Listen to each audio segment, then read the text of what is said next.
have begun. Temple shining, story old. From Bangkok heart to Chiang Mai soul. What's up, Thailand? The land to be. From the mountains high to the Andaman Sea. Dancing in the streets, a joyous parade where dreams are made in the land of smiles. Floating markets, flavors so fine. Coconut curries and sweet sunshine. Elephants roam through ancient lore. In the mist kingdom there's always more. What's up, Thailand? The land to be. From the mountains high to the Andaman Sea. Dancing in the streets, a joyous parade where dreams are made in the land of smiles.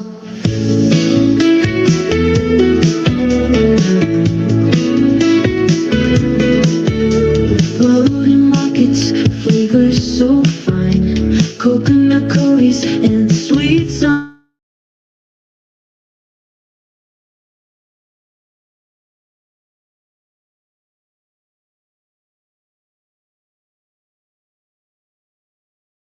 Mountains and sea, dancing in the streets, a joyous parade where dreams are made in the land of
I'm not quite sure what's happening to the sound here, mate. Exactly the same as before, but we're getting It's on. we're getting. It was on mute.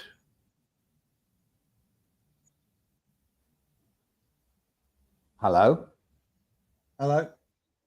Hello. We were. It was. I saw it was on mute, and then it kept going off mute, and then going on mute.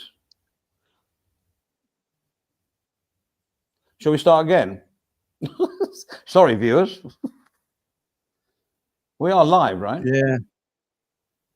We are live, but this is ridiculous. I can mute myself, and I don't know. I'm not sure what to do here. I mean, we start. Do you know what went wrong? no. The stream is doomed. We're doomed. We're all going to die, Mr. Mainwaring. We're all going to die. We're doomed. Sorry. Do you want to try again? Start again from the beginning. Take two. Who's doing that? The doomed bit. Is that you, Andy? Yeah. We're all doomed. Do you remember that from Dad's Army? We're all doomed. We're going up a canal with no paddles. Did you remember all that? We're doomed. I can't do a Scottish. Well, yeah. Hold on. Start again. See. Start Hold on again. a minute. All right. Try it now. I've just changed something which might have been the problem. I can now hear you okay. Can you hear me okay without echo? Yeah, perfect. Sorry. Start from the top. It was me. It was me. All right, let's start again. Let's start again. Let's start again. Yeah, okay. Sorry, viewers. Oh, I got such a setup here, Andy. I look like I'm on mission control, but It's a pity. you It's a can't pity put you an don't idiot. understand it. You can't put an idiot in control of mission control, can you? It's just I stupid. think it's funny. Okay, let's go again. I'll just say while we're having this break, welcome Daniel Berry Sports Highlights. Apologies for the delay. We're off again.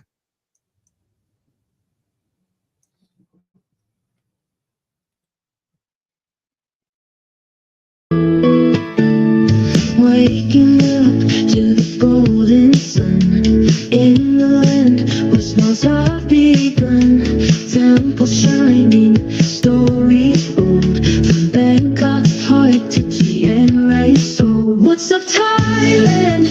The land to be, from the mountains high to the Andaman Sea, dancing in the streets, a joyous parade where dreams are made in the land of smiles. Floating markets, flavors so fine, coconut curries and sweet sunshine. Elephants roam through ancient lore. In this kingdom there's always more. What's up, Thailand? The land to be, from the mountains high to the Andaman Sea, dancing in the streets, a joyous parade where dreams are made in the land of smiles.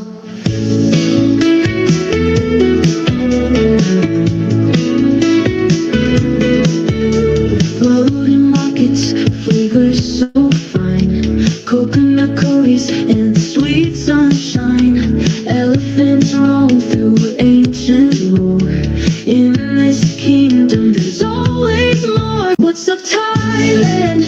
The land to be, from the mountains high to the Andaman Sea, dancing in the streets, a joyous parade where dreams are made in the land of smiles. What's up, Thailand?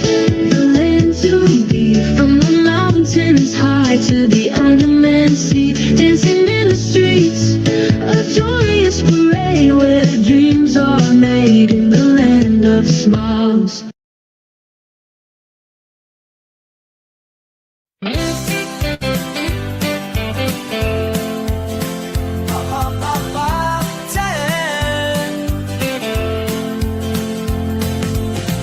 Every Friday, 4 o'clock's the aim. Mike's a heartbeat, play the game. Can you hear me? We exclaim. Thailand's magic we proclaim. What's up, Thailand? What's up, Thailand? We're coming live, yeah. Coming live. What's up, Thailand? What's up, Thailand? Let's take this ride, yeah. From the temples reaching high to the beaches where we lie, sharing every special place with a smile upon our face. Got a Leo beer in hand, broadcasting across the land, making friends both near and far, showing everyone who we are. What's up, Thailand? What's up, Thailand? We're coming live, yeah. Coming live now. What's up, Thailand? What's up, Thailand? Let's take this ride, yeah. Remember when we first began? Just a camera and a plan, and look how far we've come. How far we've come. Spreading joy to everyone. What's up, Thailand? Look, more apologies, Andy. What can I say? This is the wrong video. I would sack me, and I've got all the gang coming in my office at the moment. How are you fixed for doing your introduction now, mate?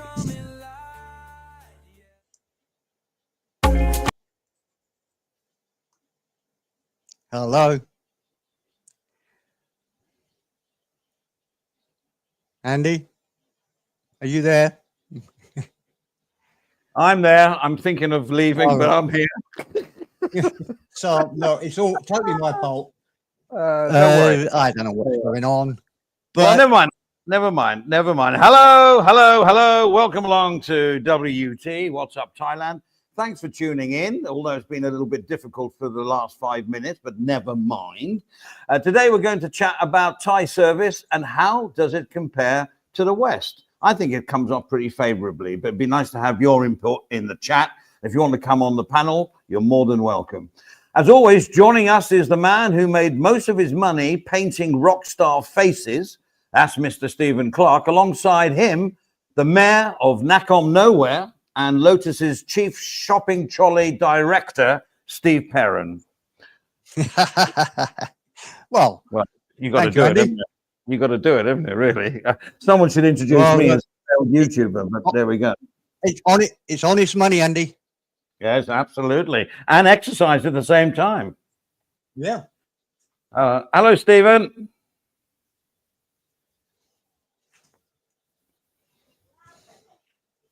Oh, Stephen's not with us. I just got back. Sorry. Got back from where? Having a few audio problems there. How you going, Andy? Bangkok travel? Yeah, well, no, I'm not Bangkok travel. What's BKK stand for? Have a guess. Andy Bangkok. On the money, mate. On the money. You used to call me. A lot of people in the past used to call me Andy Bangkok Travel. Was there a YouTube channel, Bangkok Travels or something? There is a guy that used to travel, Rabbit Travels or something, isn't it? Or something? Yeah, I know. Hi, Steve. How you going, mate? There was an English guy did Bangkok. There was an English guy did Bangkok Travel, I think. All right. Okay, I got it. Like to say hello to BT. Yeah, hello to Joe, a newbie on the chat. He said he would tune in and have a listen. Don't go by. Our shows are normally a lot smoother running than this one. We could have done with you in the beginning, Clarky. God. Oh, right. I've got. What's happened? I was on. Right, I can add a video to the stream whenever you're ready, Andy. Go for it, mate. Yeah, just add it. Do you want to do your intro first? It's the one that I've done me. Don't worry, we're done. Yeah.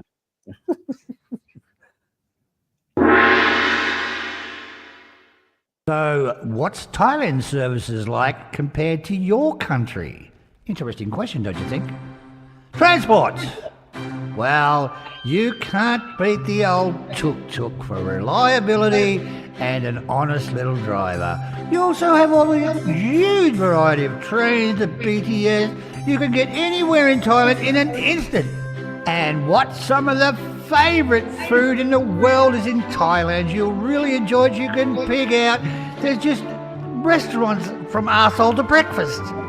Yeah, it's just... Oh, and hotels. Hotels are fantastic value for money in Thailand. You can get a really cheap and very good quality hotel for a fraction of the price of other countries. A fraction of the price. And administration, well, I've got to tell you this, they do love their paperwork, don't they, in the administration, but usually runs pretty well for the expert expats in Thailand. Oh, here we go, accommodation, housing. Okay, so you can get a one-bedroom condo for about 5,000 baht, house around 8,000 baht. Let's try that in your country. You'll pay about 34,000 and upwards for a dingy little place somewhere near the centre of the city, I don't think. Now, out in Thailand, you can get a 3-bedroom house with 2 toilets, just in case you've got a big bum. And this will set you back about 1.5 to 2.5 million Thai baht. Compare that to your country. How long's a piece of string, huh? Social services. The system provides various benefits, including medical coverage, free treatment at registered hospitals, covering medical expenses. Makes you want to get out and get sick, doesn't it? Have old age pensions and unemployment benefits, but this needs a bit of work. The banking service in Thailand is second to none worldwide. I mean, there's a bank on nearly every corner. There's an ATM machine. I mean, there's more banks than there is 7-Eleven. Well, perhaps not, but there's a lot of banks, believe me. The banking system quite functional in Thailand, very good. Retail in Thailand, same but different. Have you heard that saying before? Yeah, I bet you have. Look, there's lots of brand name clothes and lots of trinkets you can buy in Thailand, and well, you can go there and just enjoy yourself and see most of what the world's got to offer in one place, Thailand. Garbage collection in Thailand. I don't know why I added this, but I just felt like it, okay? But anyway, in Thailand, they're very good with the garbage collection. In some areas, they collect the garbage 2 times a week. I used to do that job for sport. Good job it was too. All you could eat and drink. Electrical services in Thailand, aren't they fantastic? See all those wires everywhere? All black? The all black wires. I can't tell how they work that out. It's just horrendous. It's like a bird's nest sometimes, but they seem to get by, and they seem to get power where it's not supposed to be, and sometimes where it's supposed to be. Water services in Thailand. What can you say about Songkran and a beautiful festival with all that water everywhere coming from wherever? And look at what happens if they get too much water. They just open it up and flood Bangkok. Communication in Thailand. Let's start with the internet. It's one of the fastest internets on the planet. It is just so quick. It was done properly, that's why. And they waited around, and they had dial-up, and everybody was getting all this whiz-bang cable network put in, and Thailand waited and got the right stuff at the right time. And as for mobile phones, they've got a very good service and very, very cheap prices. Good deals all over the place. And if you're in Thailand and you don't have a mobile phone, there is something wrong with you. Go to the BTS and have a look at them on there. If you get caught not on your phone on the BTS, you're in big trouble. So, what do you think? You think the service in your country is better than Thailand? Well, I got news for you, because it ain't. It's terrible in my country compared to Thailand. But anyway, that's just Australia for you. Well, I think you've covered it all there, Stephen, to be honest. And it's goodbye from all of us. We'll see you next week.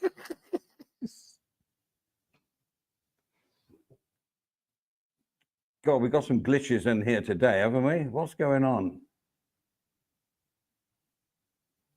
Yeah, Andy, I played that film. I made the film first, and I just spoke over the top of it and did it in, I think, 2 or 3 goes.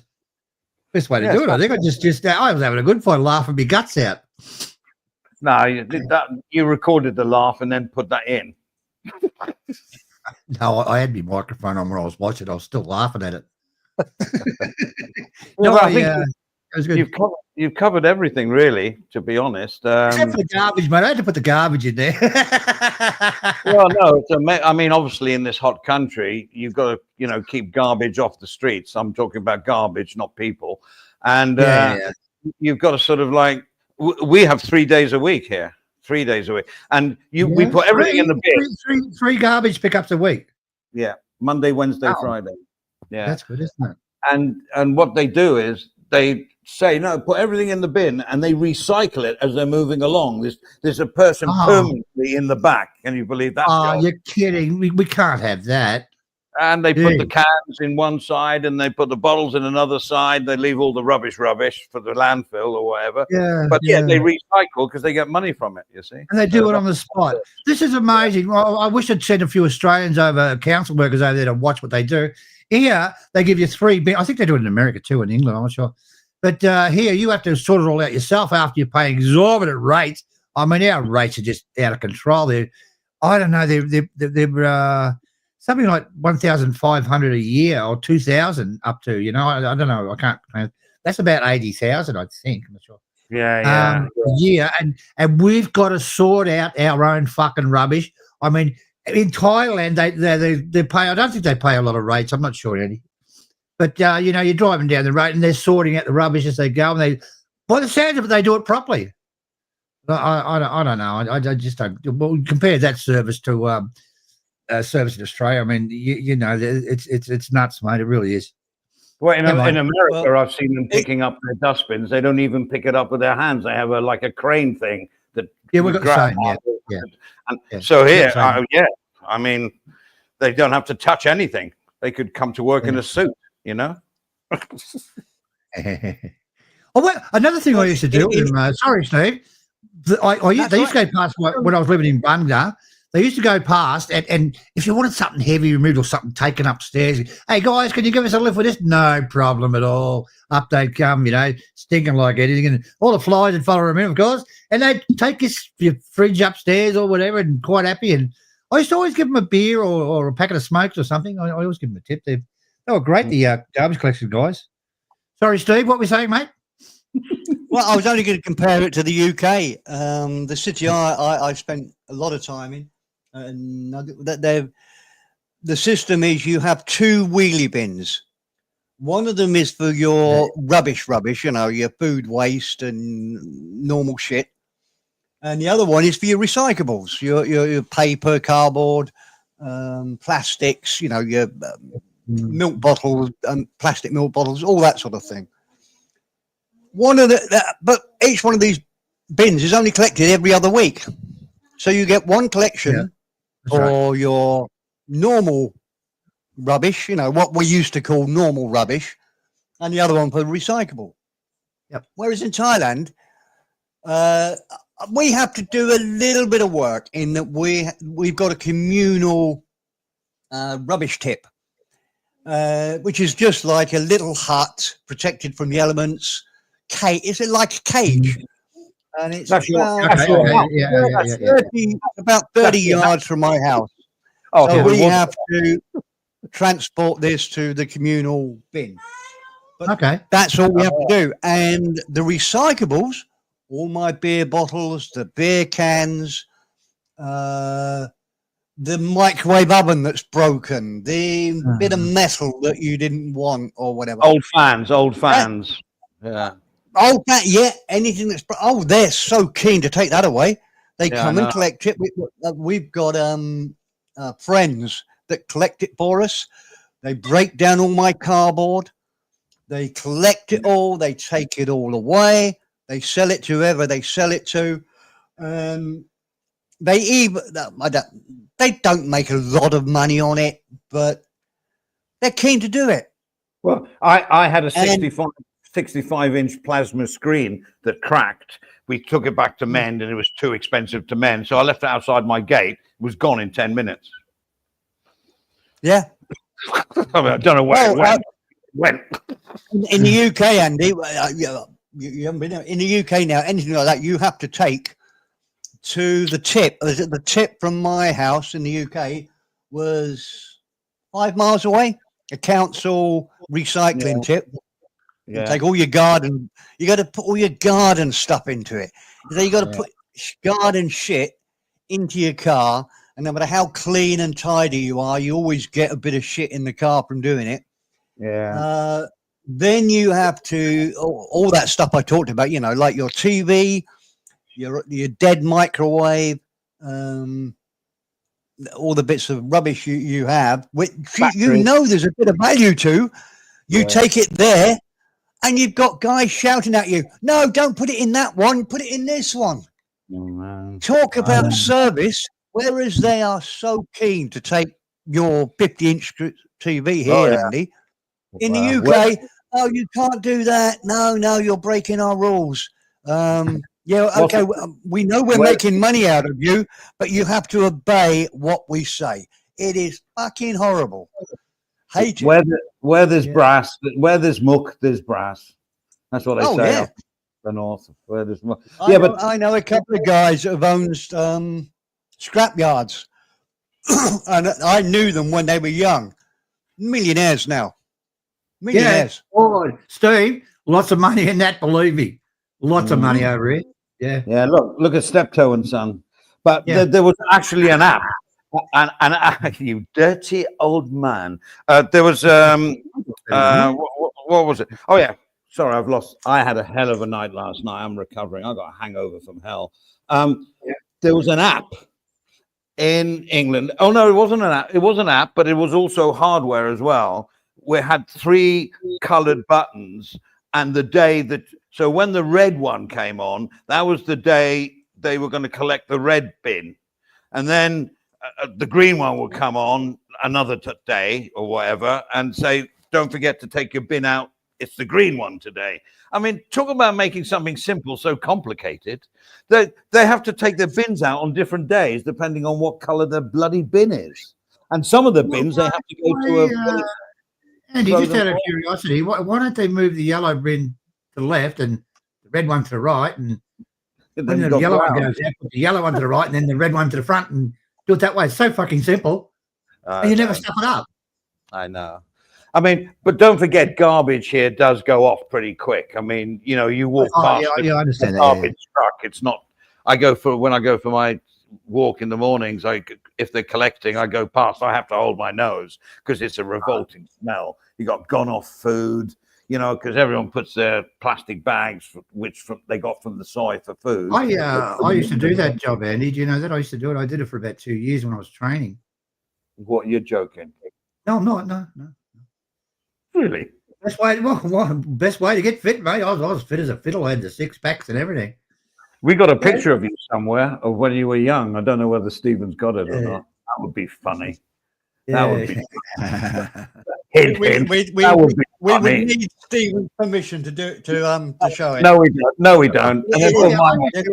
When they used to go past in Thailand, in Bangna, I used to jump on the truck and give them a hand. I love doing it. You know, all you can eat and drink, Andy. Just help yourself. Oh, shut up! What are you on? What are you on? Yeah. Anyway, so all right. So the garbage thing is whether it's a better way of the environment is debatable. But for service, for us, the customer that pays 600 baht a month for this collection, I think it's 650, something like that. 650 baht. I don't know what that is in real money, but what you have to pay, Andy? Well, they put a thing in every month on our gate. Yeah. Along with the water bill. Don't. Ours is free. Well, because you have to go somewhere and take it, right? Yeah, but yeah. So it's no distance. I mean, we only take it to at this little cage thing, which is no distance from the house at all. Yeah, 650. Right, that's definitely worth 650. Well, I've noticed in our soy over the last sort of 10 years, soy, for people that don't know Thailand, soy is a road, that they put the bins out overnight, which is fine because they're all getting up in the morning to work and they may forget to put them out. So they put them the night before. But of course, then all the stray dogs come down and make a complete and utter mess of the road because they just barge in. And so now we have those, like most of the houses now got cages. So you put it with a latch, so the rubbish goes in there, and the dustman just, there's no key involved. Dogs don't, right? Who cares? They don't have keys, so it doesn't really matter. And I mean, there are worse things. I mean, where we are is very nothing civilized. Nothing worse than a dog with a key, Steve. We have a very good sort of management system here, with a local mayor, whatever they call him. So everything is quite cool here. The original house where my wife came from, about 10 miles from here, not quite so well organized. So there is the same sort of rubbish tip, but people just throw it into the tip and then they pay somebody a few hundred baht to burn it every now and again. That's not so cool. They still recycle the same way, but the food waste and the what I call real rate waste, it is put in sort of. It's almost like a mini landfill site, and they on occasions you go by and there's some old guy there burning it all up. Yeah, burning the plastic bags and all that. Yeah, it's not.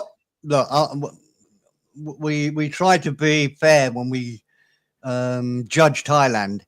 It's not all good. Where I am, it's perfect. I think where you are, Andy, where you are, everything works well. It's very well. It's a suburb. It's a suburb. Yeah, I've got a question that I want to ask you. I just like to address Lieutenant Nescafe, who replying to Ubon One said that 650 baht because he's a fancy boy. even if I didn't put my stuff out, I'd have to pay the 650 baht. It's not like it's a standard. That's how much you pay every month for the service, whether you put rubbish out or not. So, hey, if I'm going to be charged it, I might as well use it. Question to you, Mr. Perrin, if you don't mind me asking. I know you live in the sticks, like in the jungle, and where fresh water was only established 3 years ago. Electricity came about 5. No, seriously, I know people that live up country and they do have this area that is like ruled by a sort of not a mayor, official mayor, like government mayor, but there's a guy that's sort of like everybody goes to him and he sorts stuff out. Can you explain that? Do you know what I'm talking about? Yeah. Dan in the audience here will understand better than anybody. It's just like a parish council in England, and he's almost the chairman of the parish council. All right. So, but it's more direct than you'll get in England. In that, if you've got a problem, you've got a problem with your neighbour, you've got anything going wrong, or if you, when we first came here, we had a huge party to what's it called, Andy? When you give praise for the house, you thank Buddha for the house, and moving in. Merit to the house, welcome to the house, and whatever. Mm-hmm. And we rented the biggest canopy you could ever imagine because we've got a big forecourt. Show off. We invited everybody, and they put this huge canopy up and brought, I don't know, 100 of those plastic white seats. Yeah. Tables, chairs, everything. I think the cost for all of that, 450 baht. Jesus. Which, for anybody that doesn't understand baht, it's about £10. 10 quid, isn't it? And they constructed it all as well. Yeah, and took it away at the end, right? Yeah. Yeah. We haven't used them much for that, but it is a really nice feeling, Andy, to know that, look, I don't know, we don't have many problems here at all that we can't sort out. But yeah, we've got a neighbour next door to me. The house is about 100 yards away from me, but his garden backs onto my garden. Doesn't bother me at all, but his gate goes out into the road, the road here, and he tries to keep reclaiming land from the road to give himself more plant room or whatever. He's an old military guy that's suffering from dementia. I'm a bit scared of him because I think if he's an old military guy, he's probably got guns. Probably. But he's a bit crazy, and he does argue with when I get workmen in here to do work on my garden. He has a bit of a yak at them. But I don't have to get involved at all. My wife just phones up this local mayor. And mayor's the wrong word. Boss, whatever. He comes down, sorts it out. We don't have to get involved with, you don't have arguments. You don't have to have arguments with your neighbours. You don't have to do it. It's so much nicer and more civilized than the UK, where people fall out and what are we going to do? Right, I've said enough about it, but it does really work well. And I'm not just saying that because I'm trying to praise Thailand, because I think I'm quite critical about Thailand on other things, but on this, the service side of it, you can't beat it. You really can't. I mean, if you're really going to debate this topic, hello, Johnny. Nice to see you, mate. The thing is, there are a lot of other things that go on that make it pretty difficult to live here. Mainly for Phalang, I have to say, the Thais seem to know exactly how to do things and what to do. I'm talking about government shit, I don't know, whatever. You know what I mean? They know more than we do, and we make it's difficult for us because of translation problems and that. But for service, I don't want to down the West because I'm sure they do things as well as they can, but I don't think you can beat it. I mean, when I went into a pub in England last time, and this is a true story, it's very short, so don't worry. When I went into this pub, I ordered a round of drinks and walked away. with them. The barber, oi, you pay. I was so used to not paying. You know, everyone runs a tab here. I mean, everybody. I don't know a bar that doesn't. You just have the cup and you put the bill in and you forget about it for a while. And then when you go, you pay, right? Always look at those bills. Word of advice. Always look at the bills. Just You know, when I first made that film, guys, I thought, you know, it'd be a comparison to the West and, you know, to be, 50-50, maybe a little bit towards Thailand. But I couldn't think of anything in the West that's more superior than what they do in Thailand. Really? I can't think of anything. I don't want to be labeled that Andy thinks Thailand is the best place in the world. It's not. It's like any other. It has its ups and its downs, its pitfalls, but on the service side, I think they pretty much got it off to a T. You know, like the only thing I wish they had was more park and rides. You know, like the BTSs. You've got to get to the BTS station. We have 3 or 4 around our house. I could actually walk, and I do sometimes. It takes 20 minutes to walk, or I take a motorcycle taxi, but I've got to do something to get there. It'd be so nice just to drive my car into a car park. And of course, then you have to pay. Andy, that's the problem with every city. You know, there was a parking. You know, you're gonna get a vacant lot, and you're gonna pay 20, 30 million for just to park cars on. Not going to happen, mate. Nowhere in the world will do that. So the car problem is always going to be a problem. But in Japan, they have these elevator things. You drive up there. I think it's and it sort of lifts your car up and puts it on a shelf. Yeah, we have some here. We have actually some here. Yeah, but not a lot. The parking problem will never be fixed. It's with us forever. Because there's no land. Right? There's no. Yeah, that's right. Then there's nowhere to put the parking. Well, the big one. You're going to pay 50 million for a vacant block of land to put a few cars on. Well, the big one is for me is Morchit. That has a massive car park near the weekend market. You know, at Morchit. The weekend market, right? And it's a massive car park. I mean, massive. But if you want to park your car and get the train, you have to get there before 6, because at 7 it's totally full. Must be about 3,000 cars, 4,000 cars there. Yeah, maybe they should have thought of that before they started putting BTS in, you know. But even down there, or not down the other side of the city to you, they're expanding the railway there, the BTS. Are they making, room for cars to park when they want to get No, that's the point. That's the point. You've got to get there. But once you get there, I mean, like I am 25 kilometers out of the central Bangkok, whether you want to call it Ceylon or Sukhumvit, about 25 kilometers out, 20, 25, whatever. So I can get a motorcycle taxi. Virtually northern Thailand. Virtually northern Thailand. So it costs me, to get a bike, it'll cost me like 30 baht, or I can walk. I don't have to pay, but 30 baht to the BTS. But when I get to the BTS, I can go literally, I am 30 minutes away from Sukhumvit, Ceylon, and I'm just there for 60 baht, I think it is now, 60 baht.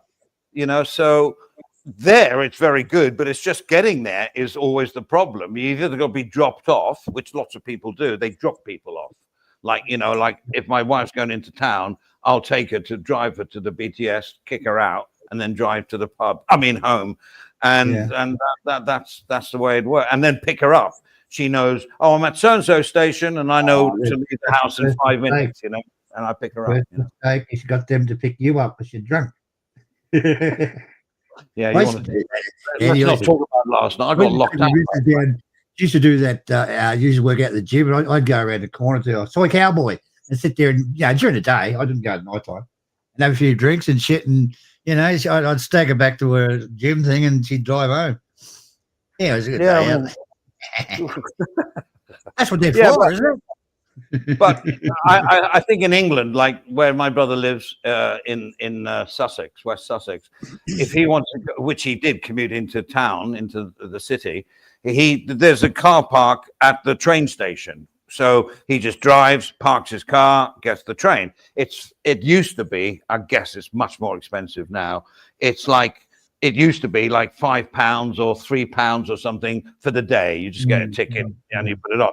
So it cost him £3 to park. He comes home on the train and he picks his car up. And I mean, that's good service. You have to pay for it, but it's good service. So there's things like that are not quite in sync here. But, you know, you might say, oh, motorcycle taxi, 30 baht, that's no big deal, which it isn't. You could have an accident on the bike, of course, and not a helmet and all that shit. But, you know, whatever. So there's pros and cons, I guess. I don't know. What about supermarkets? Hang on, Andy. I'll just add a little bit to that. We'll get back to supermarkets in a second, if you don't mind. Can I just add to the taxi? Can I add to the transport one? I had my hand up first. All right, go on, Steve. Go on. I don't think you did have your hand up first. I think you were talking with your hand up. Right. Yeah.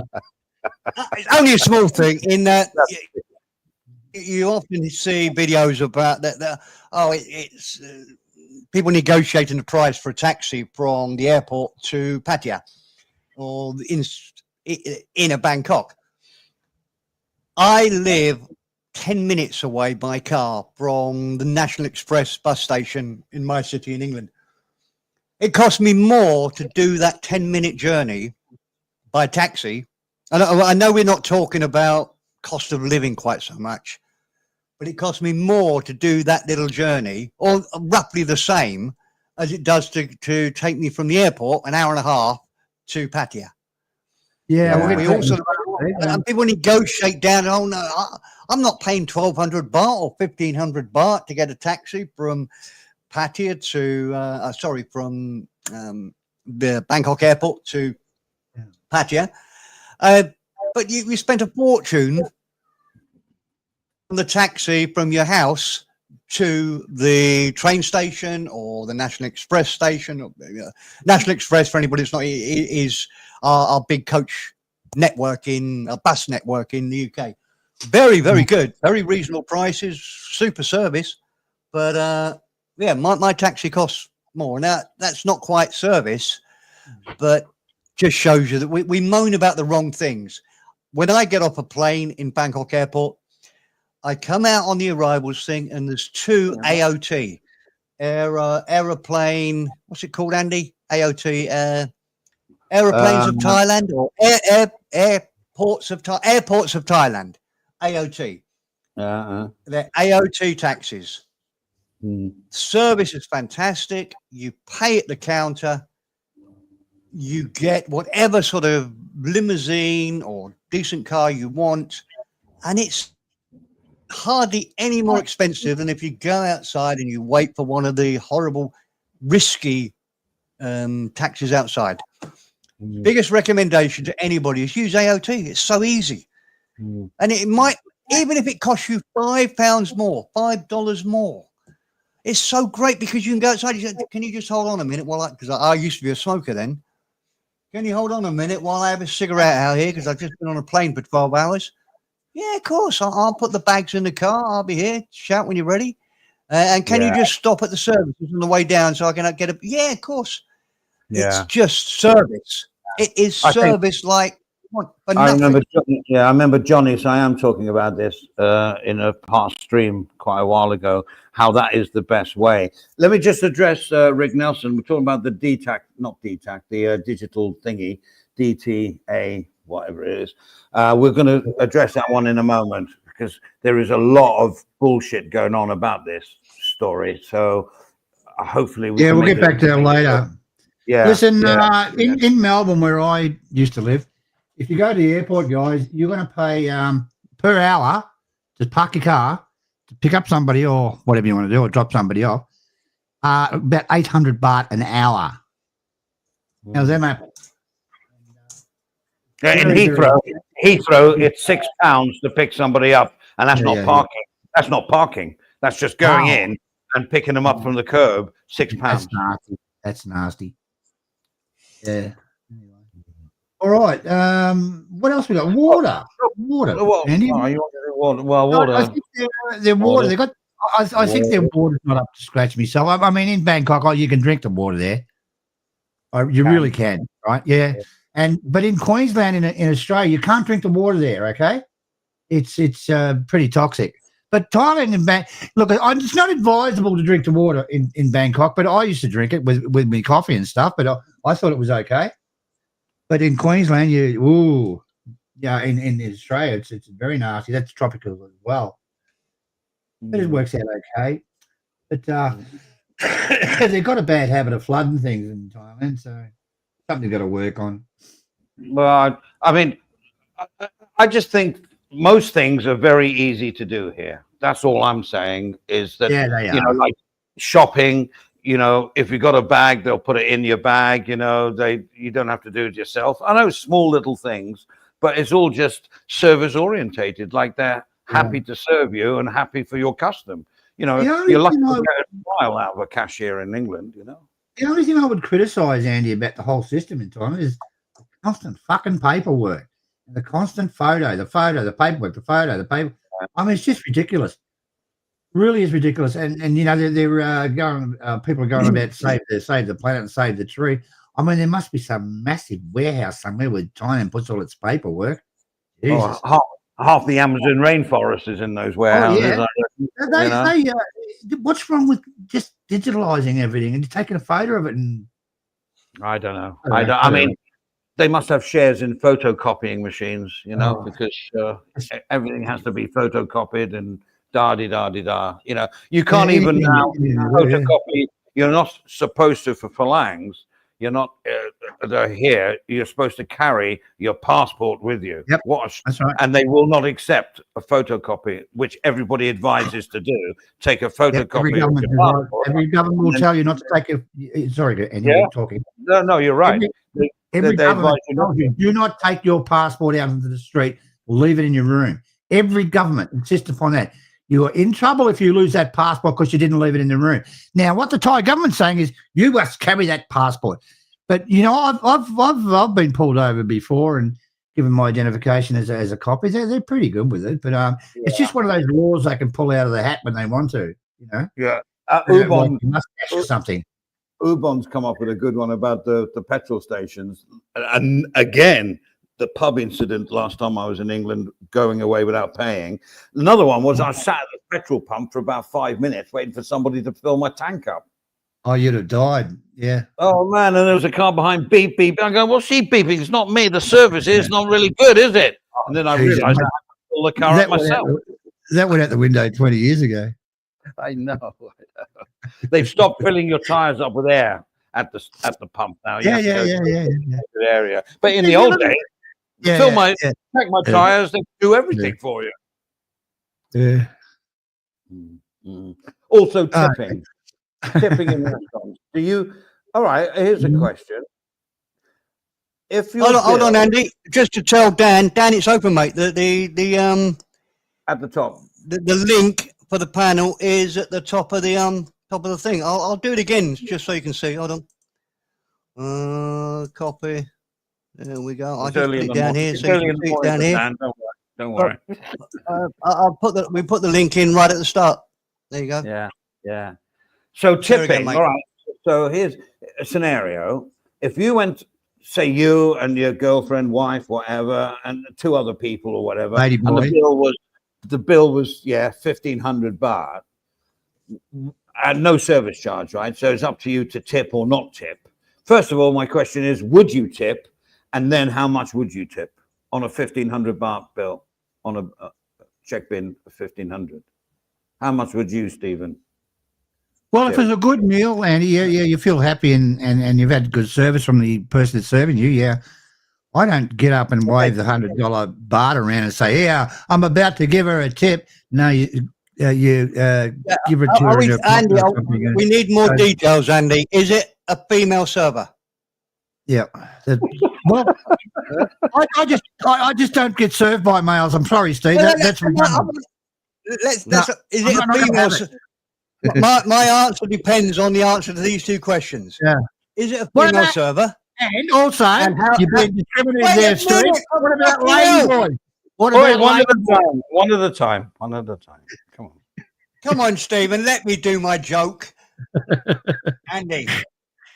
Great question, mate. How much would you tip on a 1,500 bill bargain? Female server? obviously. Very few I'm not male. going to say no How big comment. are the tits? How big No are the tits? comment. No comment. Even a transsexual, no comment. No comment. But seriously, how? What I Seriously, find, never 10%, is it? Never 10%. 50 baht. Yeah, not 10%, right? On No, 1,500, no, you wouldn't get 150 baht tip, would you? no. I mean, come Stephen? on, to be honest, Andy, it is so rare that I have a 1,500 baht thing. In fact, I probably would give at least 100 baht on that because, I mean, that's a big family thing, isn't it? 1,500 Yeah. baht is, I've got 6 people around the table having the fish and the barbecue and the, you know, that's a big meal for people that live in the nowhere. How often do you spend 1,500 baht in a restaurant, Andy? Yeah, not a lot. Last night, but apart from that, no, not really. But I don't go on this 10% thing. And my point is that the waitress or waiter doesn't care about their sex, right? Would not come running down the street complaining, "Why didn't you leave a tip?" Whereas this happens in America. If you don't tip, they get really, really annoyed because it's like you've got to do it. You have to do it. In fact, you don't have to do it, but they make sure that, and they want more than 10%. I don't know if maybe the chat can help us out here. I'd like to say hello to Dan. Sorry, Dan, we've left you backstage there, mate. There you go. Hello, Dan. Hey, all right, Mr. Perrin, Steve, Hello, Dan. Andy. Hope you're all well. Yeah. Interesting topic, because I'll come over like I'm a tight git, but seriously, like a car jockey, when I'm in a car jockey, you go to one of these Thai restaurants in the burbs, they take you to a place where, and they with the torch and they let you park, and then you go away, have your meal, you come back.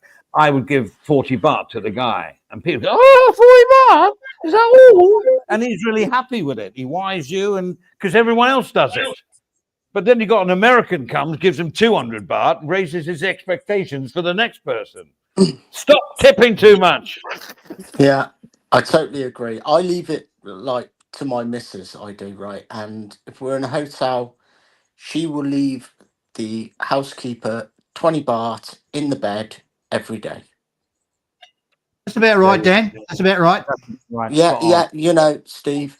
And then, like, when we go for a meal, it may be, she say, "How much do you think?" And I say, "I'll leave it up to you." And it may be 20 baht. Yeah, I mean, we had a comment here again from Ubon One, who's very active in the chat, says tips are not mandatory, of course, in the US. No. But it is a culture to tip because the service is only paid minimum wage. So my argument is, why doesn't the owner of that restaurant pay them what they're worth and stop harassing the customers to, "Oh, I've got to work out 15%, or should it be 17%, or should it be, is that enough? Isn't that enough?" It's stress. Put service charge on the menu. I'm all cool with that as well. Put the 10% service charge or 15%. Then you don't have to do any math. And they do, but they also charge tips as well. Oh, God. I tell you a sneaky little cheat here, what we do. If I'm going for a meal, 4 people, I want everything to run well. And it's not a high fine dining, but it's a restaurant. A waiter will come up and I will give him 100 baht straight away before he starts. I said, "Okay, can you take care of us?" And that guy doesn't leave us. That guy does not leave us. He does not leave us. Because that's going straight into his pocket, not into the kitty behind the till. So that's direct to him, and he will make sure your drinks are filled up, and which they do pretty well anyway. But it's nice to have a guy on your side when you're talking about service. And you'll get great service, but if you tip them before you start, you're going to get dynamite service. I mean, you know. That's it. Yeah. I confess, Andy, I never thought of that. That's a good one. Yeah, correct. That was an old Indian trick, Mr. Perry. The closest I get to it is that if I leave a bar that I like, I'll give a good 100 baht tip to the girl, so that next time you go in, "Oh, Steve, we not see you long time." Yeah, but your idea is better, Andy. Well, at a restaurant, especially if you're on Sukhumvit in one of those steak restaurants, and you get down to you sit down to eat, like, first thing you do, like, is 100 baht, mate. Let's have a nice Joe Blake. Let's have a nice steak now. Yeah, and they really do look Wow. after you. Yeah. That was taught to me What's early it? on in my days here. But I don't do it every time. And normally, if I No, go for no. like if you go for noodle soup in a townhousey type noodle soup shoppy thingy, you don't leave any tip. You're not going to tip. They don't expect it either because no one does No. it. But if you go to a reasonable restaurant, northeastern food, whatever you're eating, county house, somtam, grilled chicken, pork legs, and all Yeah. that nice yummy stuff, then yes, you will leave a tip, but you leave nothing in comparison with mind you, the bill's not that high anyway, to be honest. Or 10% of the bill or whatever, like, you're 70 not. pounds, whatever. That's why I said, Andy, I just leave it to my missus. Like I say, like the bill always goes to my missus because she's always holding the cash. Yeah. And the Thai Right. middle class, they don't tip. They don't. They're old school. The Thai middle class, they don't tip. It's not a culture here. It's not a culture to tip. And It's just like I say, like whatever hotel we stay in, the housekeeper, my missus will always leave 20 baht in the bed, the unmade bed, every morning. It looks like we're comparing tipping with America, and that's a very good comparison because America is way out of order. But as Ubon One says, his job was a taxi driver out of Newark, and he depended on good tips. I get it. No, I understand Yeah. that the whole culture is around that. But why doesn't the person here? All right, their salaries are not that high for a server, but they're high enough for their expectations. In other words, anything on top of that goes amongst the whole team of servers and the kitchen staff and everything. It's all shared or should be shared. But all I'm saying is they're not dependent on that. They're happy with their salary every month. They're employed and they're happy because it's all sanook and fun. And they're happy with when they're not happy with their employees, they leave. They don't like it. Thais like to work in a nice, friendly atmosphere. And as long as you got that going, they don't give a shit about the tips. That's an extra. Andy, I don't think that the English are particularly good at tipping. I don't think we really know how to do it. What do you give? What's the right amount? Yeah. I think we're a bit embarrassed. Yeah. I'm going to go off track just a little bit for a very brief story. I was thinking about this other day with people doing super chats. I was watching. I confess I'm watching too much Kick at the moment. I need to get off this habit, but I'm watching the fact that on Kick they sort of give them $2 from an anonymous person so that they can say something horrible on text to speech. And I sort of get that it's having a joke at somebody's expense, bit funny. And then I see on some of the streams that we're all familiar with, somebody will donate $100 to the whoever's running the stream. And I said, no, fuck me. If that was me, if I was trying to, do a stream where it was monetized and I wanted money, and let's say Dan, because you're here, Dan, if you sent me $100, £100, or Dan, if you sent me £10, I would be embarrassed. I think, Yeah, I'd be the same. How am I going to get that to him? Rather like You broke if up we a went bit out for then, a bit. Steve. Sorry, I said rather. Can you hear me now? I said rather like if we went out for a beer together, and you bought definitely. me Just buy a beer. I would buy you a beer back. Yeah. Then I'd probably buy you a shot. you- And then you buy me Yeah. a shot, and then I'd buy Yeah. you a shot, and then we'd probably end up like staggering around somewhere. Yeah. And Fucked up. That's when Johnny Cyan carries me home. But do follow my reasoning, Dan. We're talking about tipping. I think super chatting is a sort of tipping. I can be honest with you. I give Ben Newton some money time to time because I feel very sorry for that lad. I don't feel sorry for him, but I feel, he's done 5 years out there without getting up in the morning and doing a day's work, and I don't know. I don't know. I don't know. What is it But all about? What is it I all like about? I like to ask Dan. I'm going back to my pub experiences because you guess what I do when I go back to the UK. I spend 95% of my time not in Buckingham Palace looking at the changing of the guards, but I'm in the pubs down the village. But you don't tip pubs. In pubs, you don't tip anybody, do you? No, no, no, no, not, no, not, no, no, No, no, right? I mean, so no. exactly. I've So, but paid, I've paid £4.60 for that pint. I'm not going to tip you for it. It's you know, how, extortionate as it is. how much? How I mean, much is a pint? occasion. No, I would disagree. Occasionally, if the barman or bar girl is particularly good, and I genuinely mean good service. I don't mean big tits or Mm. what. I just mean does a good service and chatting to you because you're in the bar on your own. Can I buy you a beer as well? Yeah, there you go. And a drink Yeah, for I've you. done that. exactly. Yeah, Get yeah. yourself one. Get And which, yourself Yeah. one. which they sometimes do or don't. But the way you're Mm. doing it is you're making it less embarrassing for them to accept the tip.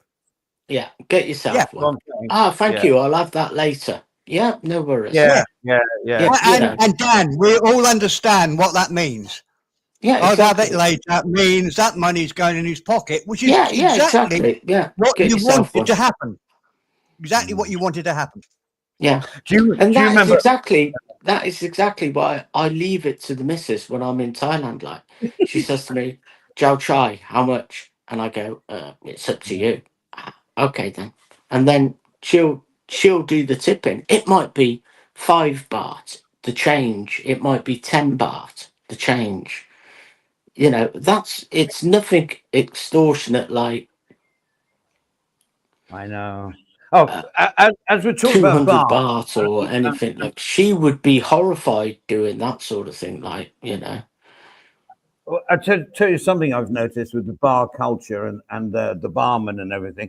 I as a sort of like a 2 days a week to get some money up when I was young.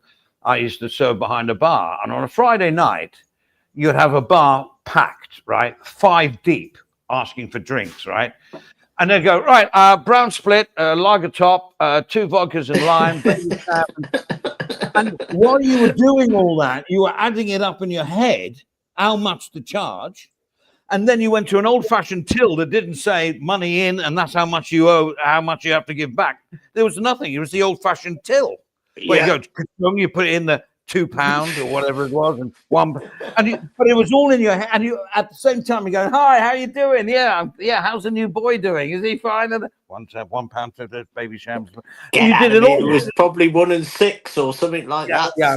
It was old money. It was definitely old money. Andy. Well, It was definitely old money. I don't, Yeah. Andy, I've done the same. But I don't know if this is Thailand or the world, but I've noticed both when I've watched streams on TV and when streams on YouTube and seen people in 7-Elevens, and I've done it myself. Let's say your bill is 420 baht, and you give them a 500 baht, and you say, "Look, there's the 20, so you're going to get back 100 baht." They can't handle that. They don't They understand can't that. handle that. That totally goes just over there doesn't- Yeah. I because know. they can't work out that you're just making it easier for them. Yeah, They I've don't have to realised give that. you 80 baht back. They have to only give you 100 baht note. All done. No. Yeah. And They you don't see realise you're trying to save them the change. yeah.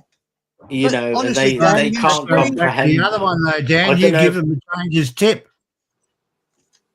Mr. Perrin would have realised that. what's that? Sorry, That's why they Oh, don't like to give you any $100. no. Well, maybe you're right, Stephen, but they look at you as if, what are you doing? I've got a machine here that tells me I've got to give you back 80 baht. That's what I'm going to do. I don't want your 20 baht to make it easier. I'm only going to. I don't know if that's just Thailand or whether it's the whole world in that people now don't do mental arithmetic, mental math, or whatever you call Mr. it. Perrin, I used to own a restaurant. I know all the tricks. Well, Steve. I had a shop, Stephen. I could Yeah, but always you could- count is out it- the is it money. legal?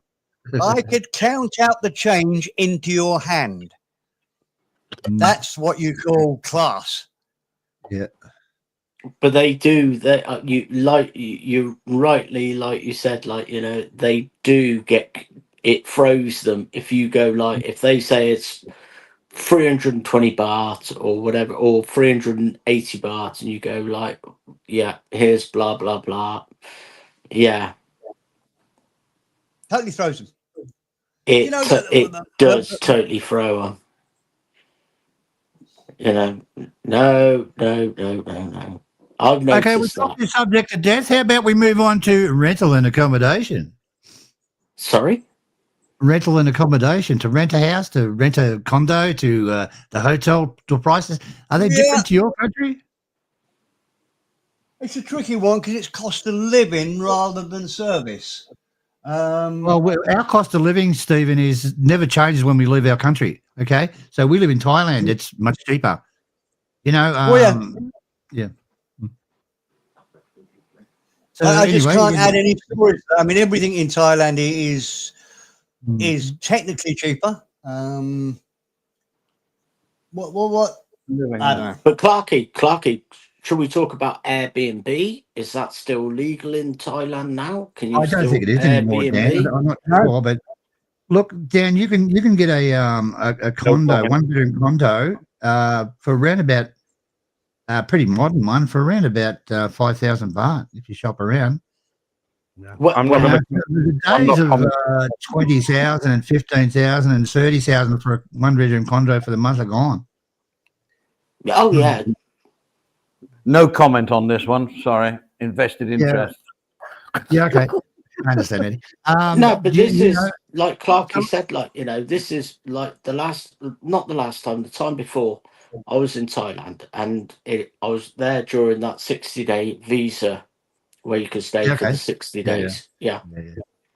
I got in touch with a guy on Airbnb because we wanted to stay in Pratamnak, and I said, look, I'll book for the 30 days, but I'm not going to quite stay the 30 days, because I was a bit like, apparently that Airbnb, if you was like booking for like 2 weeks or whatever, you couldn't do it.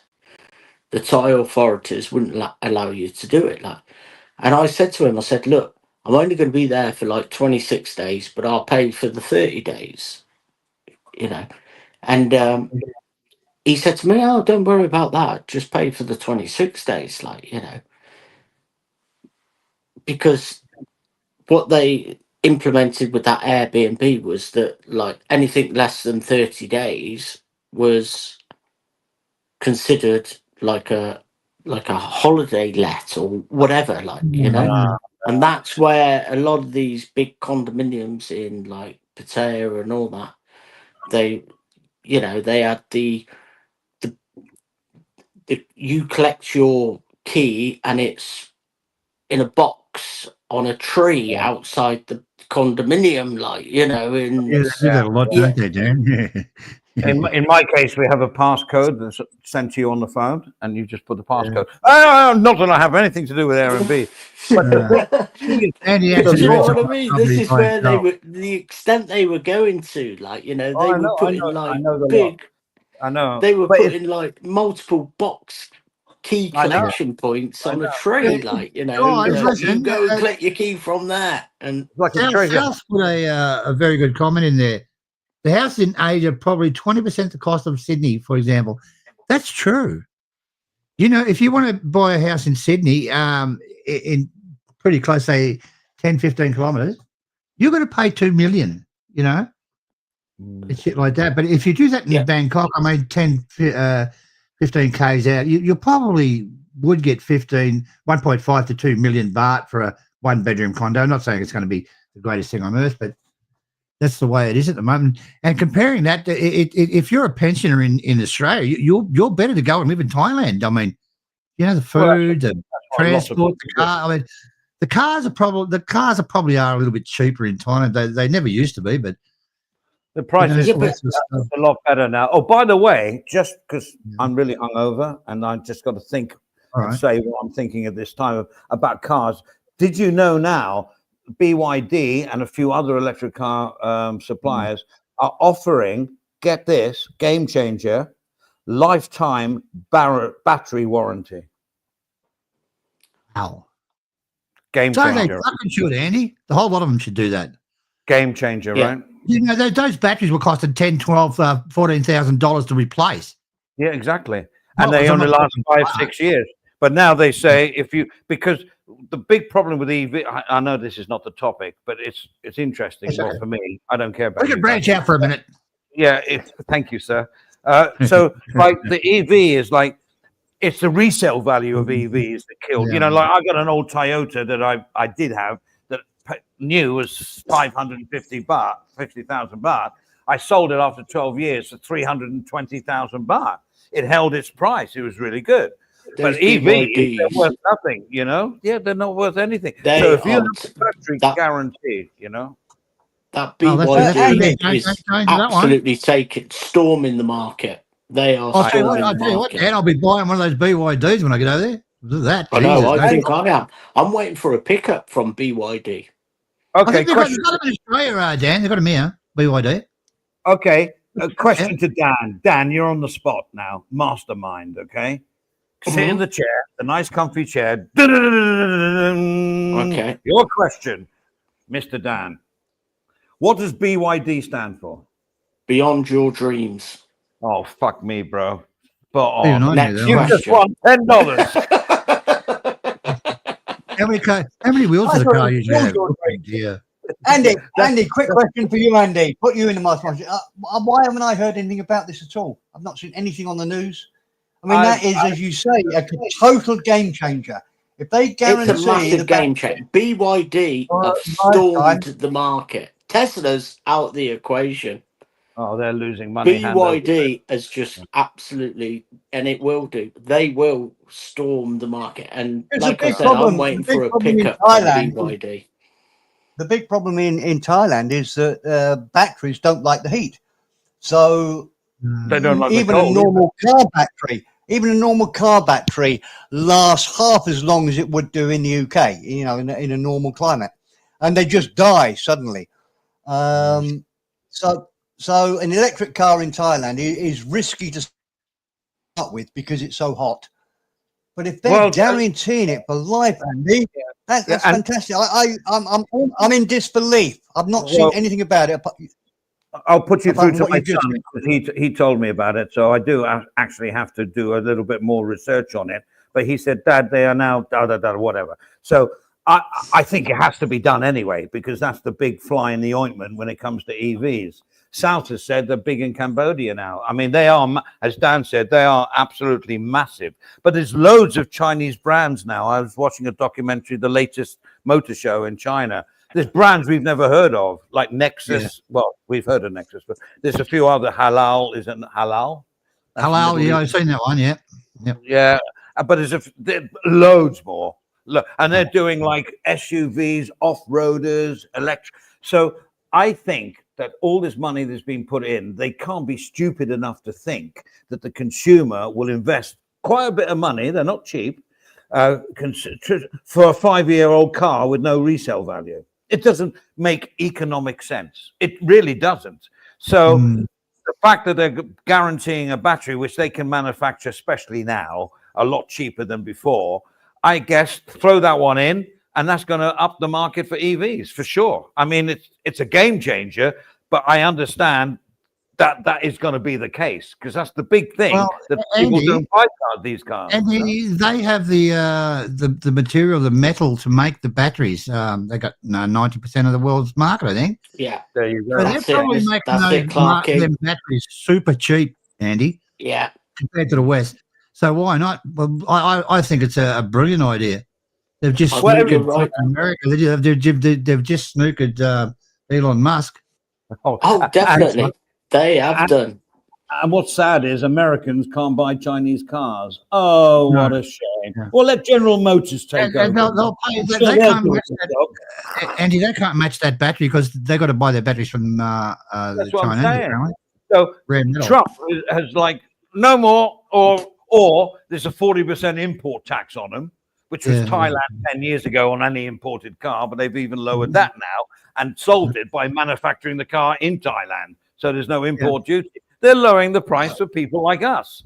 Now he's depending on Detroit and all the old American bloody, those great big bloody, what are they called, land yachts, you know, all these big cars that are 12 fucking cylinders and muscle cars and all, which are crap.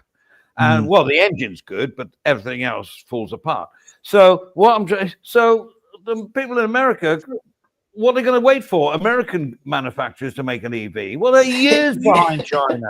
Years behind China. Look, They might Andy. as well The build idea of more. the tariffs. The idea of the tariffs is to get the Chinese to put factories in America and produce the goods in America. That's all it's all designed to do. Oh, So that's what cool. Trump's hoping. But how about if the Chinese don't want to do that? Yeah. I mean, I like the way well, Thailand is doing these tariffs now with America. America have said, lower your tariffs to us and we'll lower our tariffs to you. I think that's good. That's a two-way street, right? It's like, it's bartering, isn't it?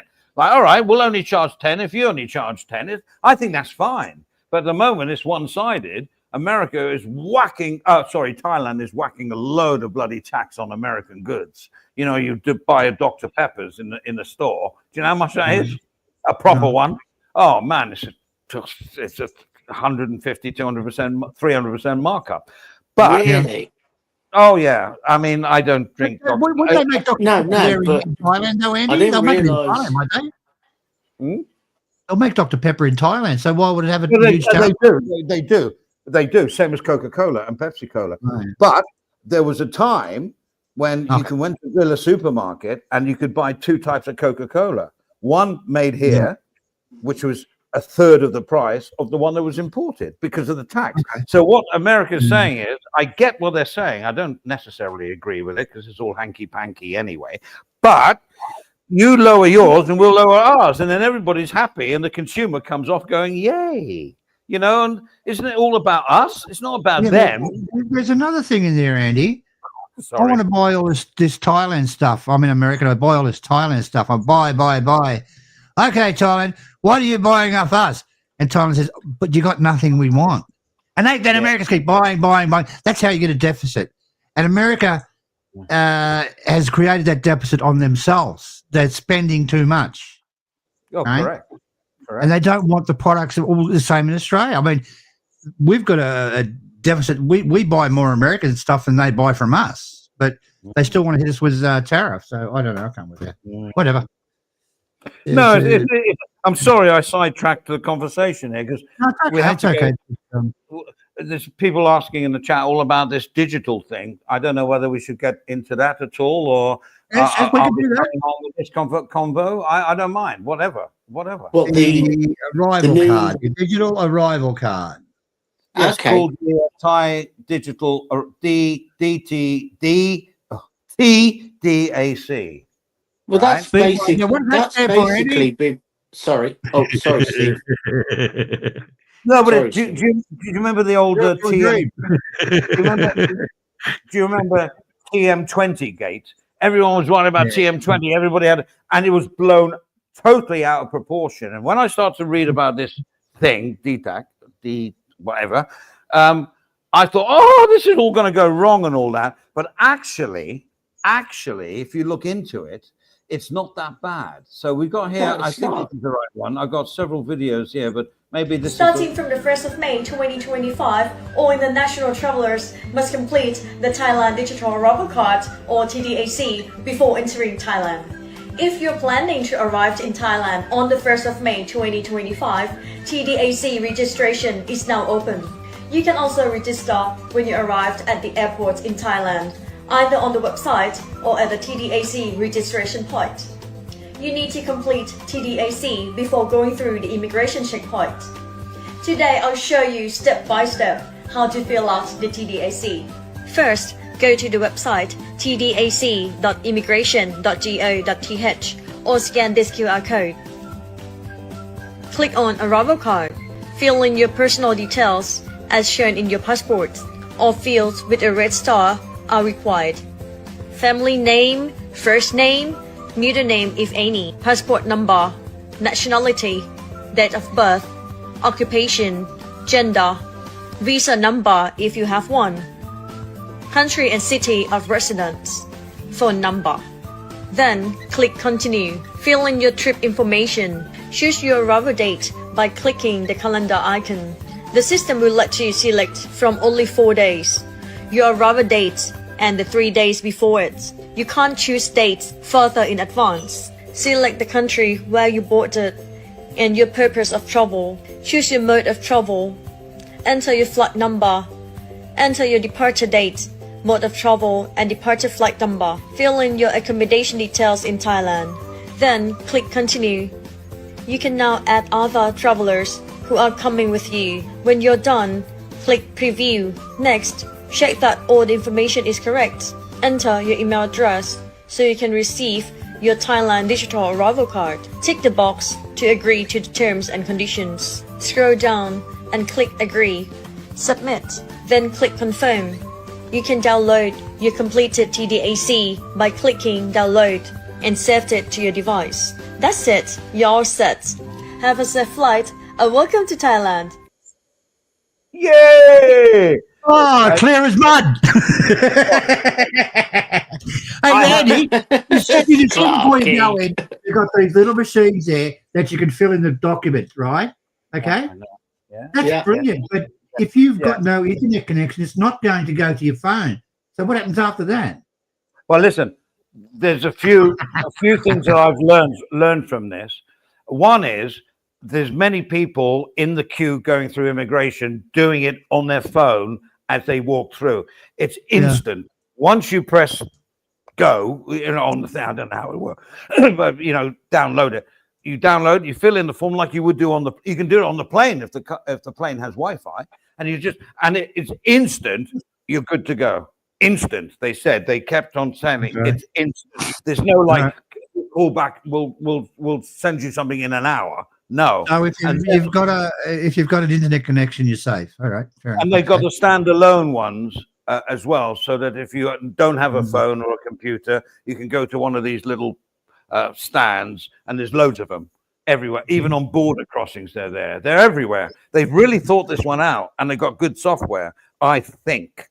The only problem is I have a friend who's a resident here, so his residency is in Thailand, and when you go country of residence, Thailand wasn't on there. So everyone's saying, well, just put your passport one, UK or Aussie or whatever it is, and you put it on. Well, then you need the visa number, because if you're not a resident in Thailand, you would need a visa number. If you're a resident.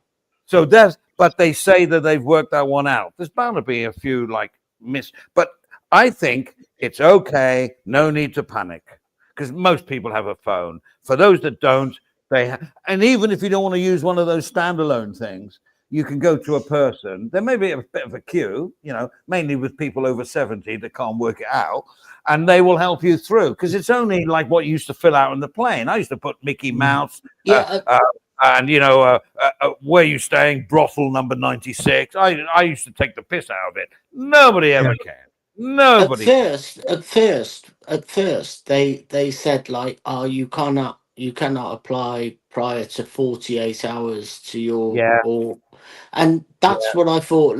They brought it in so to cut out all the border runs. Correct. Yeah.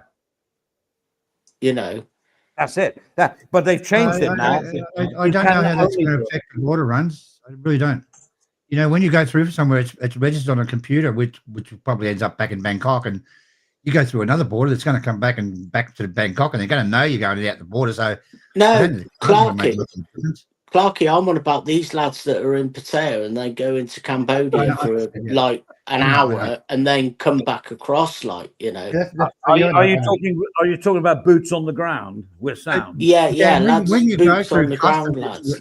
When you go through customs, it's registered with the main computer. Time and everything. So not much.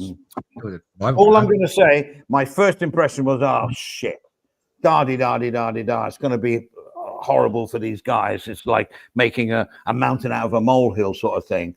But having studied it a little bit closer, and they will still work out the bits that are wrong, and they'll make it easier. I like the way that there's people in the queues. You got 3 people in front of you, or 10, or whatever. You just fill it in quickly, like you would do on a plane anyway by hand. You just diddly-dee, diddly-dee, diddly-do, go. And then it'll come back instantly. You're good to go with a barcode, or you can just show them the email return or whatever you want to do. They accept it, the barcode or whatever. You see, it's all centralized now. So these lads doing these border runs, right? Yeah. You leave the country and then you try to get back in the country, and then it's automatically in the computer system. Hold on a minute.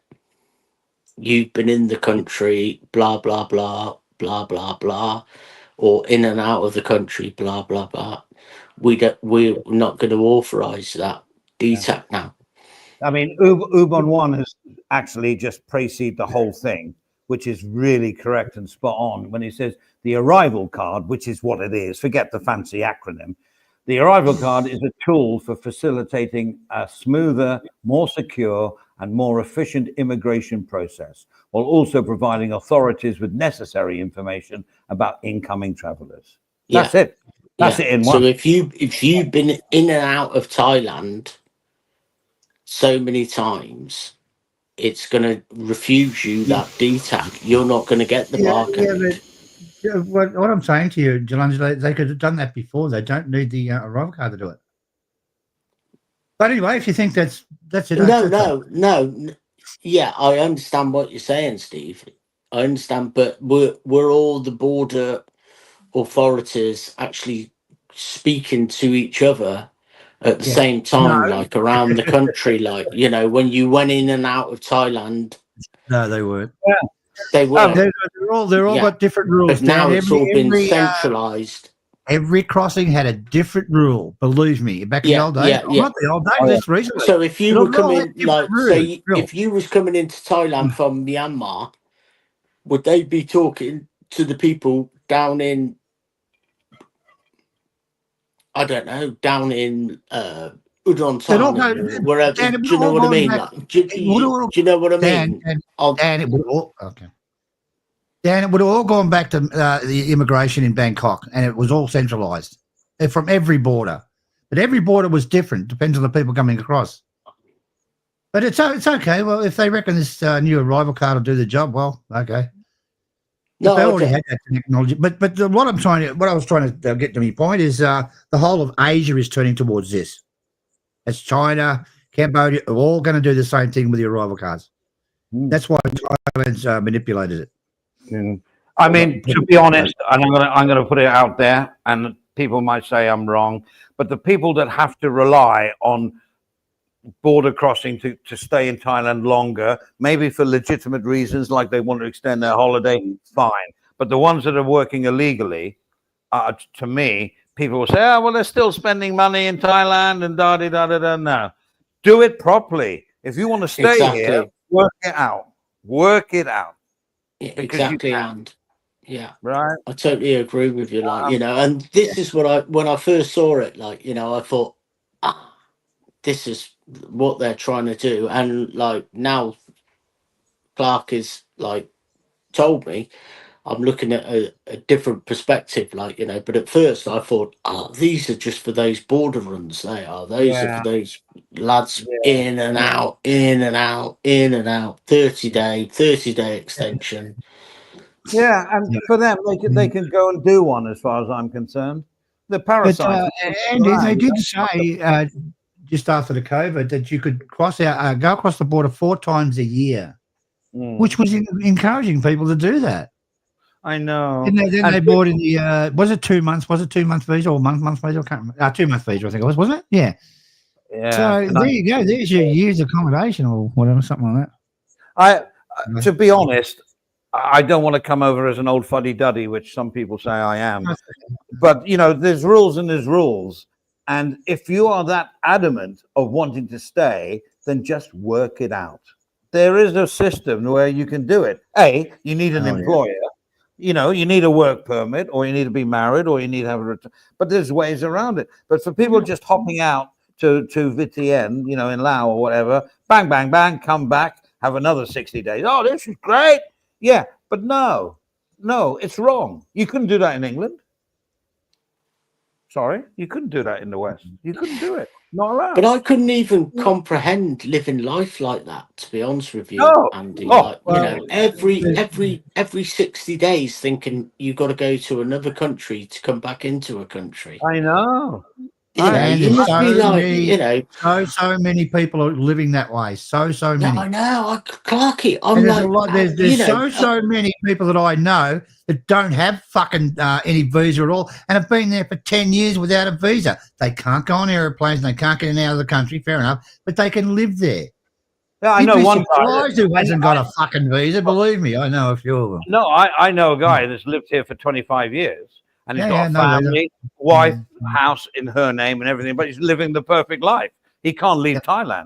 He's 25 years overstayed. Yeah. God. Yeah, exactly. He's happy to live there, but he doesn't care. He doesn't want to go anywhere. Andy, I did tell you not to talk about what I'd spoken to you. That was private, mate. Sorry, mate. Fuck me. I thought you were a friend. I thought this was private. Do you want me to mute him? I thought- Do you want me to do something to him? Just between me and you. Something. Could I'm you just worried. comprehend it?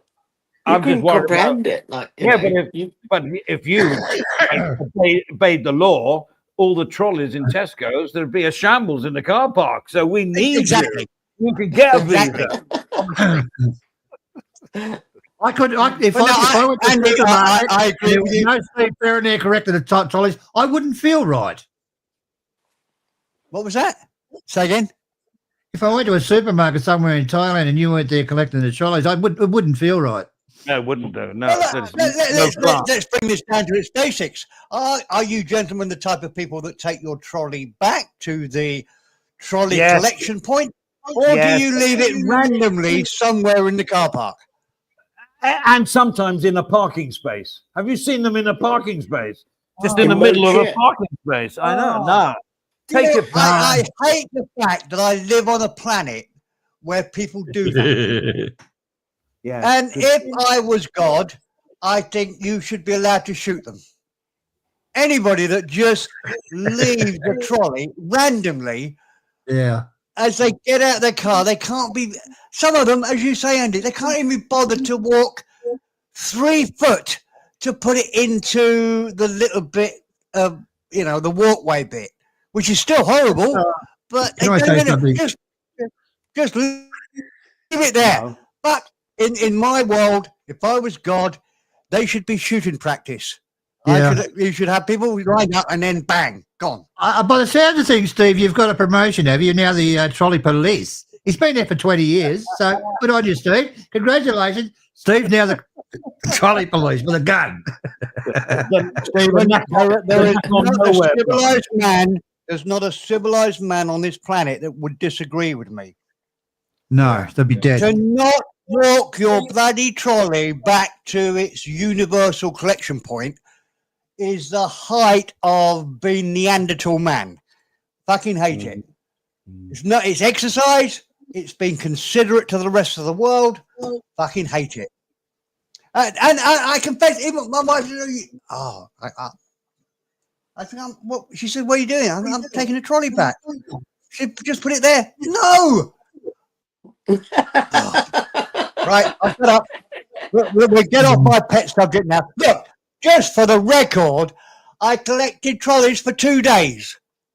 And I did it with a general manager of, I think it was a Waitrose, to show the rest of the team that, come on, guys, let's just do it.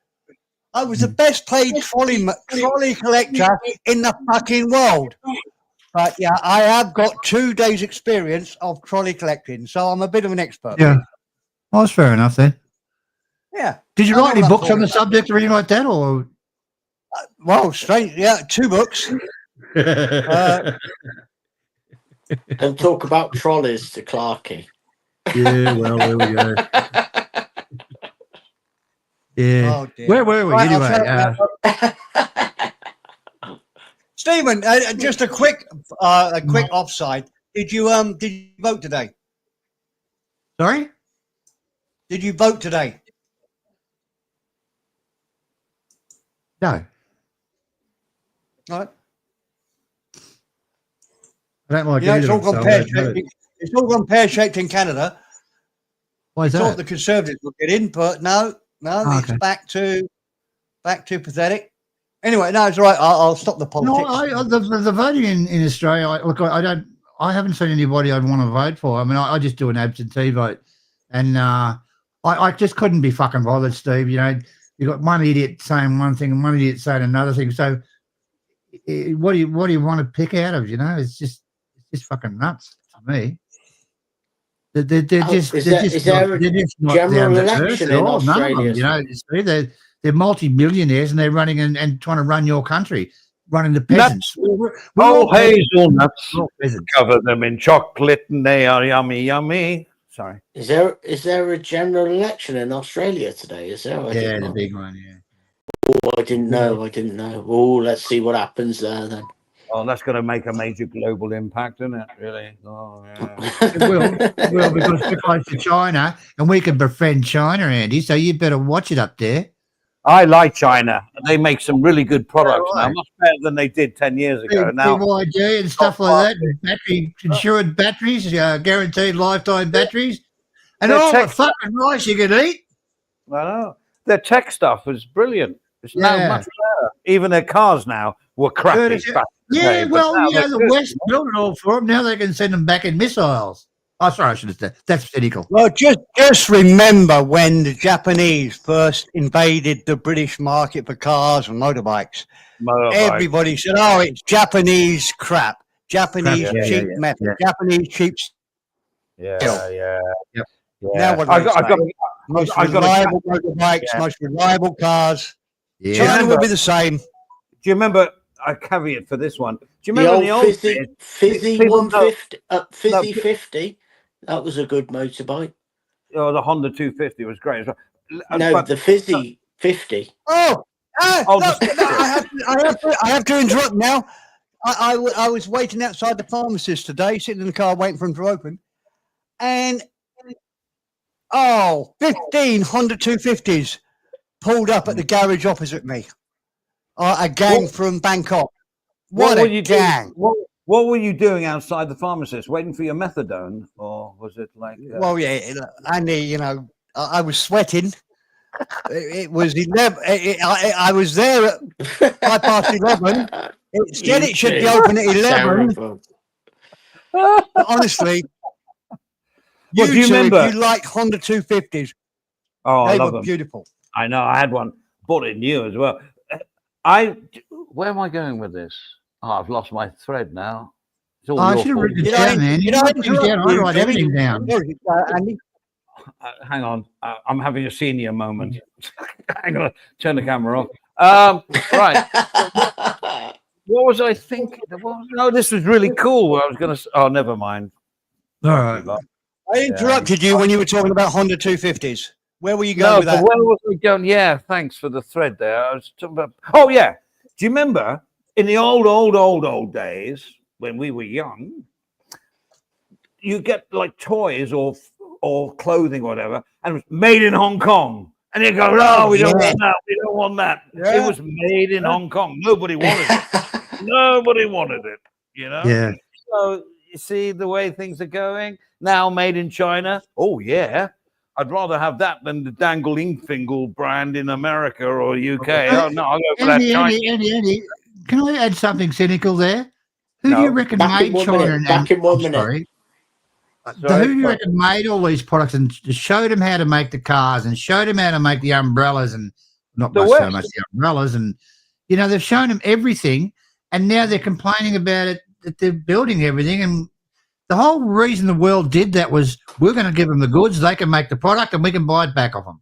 Oh, well, don't That was forget in the all Cold I War. In Cold War, America brought back all the KGB bloody scientists and everything and got them to work for them. Yeah. Oh, the Nazis. Sorry, no, it wasn't Russia. It was Nazis. Germany. They got them all to work for them. Oh, they didn't get them all. The Russians got a few. No, well, no, but you know what I'm trying to say. And No, I know. all these modules, these things that go up and in the rockets, what they call the capsule thing, all the computers were done in China. Yeah. Fact. Yep. And that's back 25, 30 years ago. Now the West has built up China and made them very powerful, and now they're whinging about it. I know. Don't fucking whinge. You just fucking did it. What the world needs now is love, sweet love. Oh, well. All right. Anybody You want don't to use one of these, Andy. You don't use one of these voice modulator things, then you haven't got those yet. No, my voice is perfect. No. It is. Yeah. All right. All I don't know what right. it does to you, Steve, but I get quite excited when he sings. Get on the guitar and really impress me, Clarky. All right, here we go. All right, here's one. All right, this is a bit nasty, but it's cool, and it'd be nice to hear Dan's. Dan's obviously read the article. The 53-year-old Hungarian tourist, identified only as Mr. Vig, was injured in a physical altercation at a cannabis cocktail shop near Soi 12 on Pattaya Beach Road in the early hours of April 30th, around 12:15 a.m. Police received a report of the assault and quickly rushed to the scene, where they found Mr. Vig with a wound to his left ear and was bleeding. Rescue personnel provided first aid before transferring him to a nearby hospital for further treatment. According to the staff at the shop, Mr. Vig had ordered drinks and cannabis, consuming both extensively. He later invited a transgender woman from the beachfront to join him and sit with him and have some drinks. When the shop closed around midnight, Mr. Vig allegedly refused to settle his bill of 1,570 baht, or about $45 US, as well as pay the transgender woman's bill. This led to a heated argument, which escalated when the transgender woman called friends nearby to intervene. This situation then turned violent, resulting in the injuries. Staff noted that the assault could have been worse had bystanders not separated the various parties.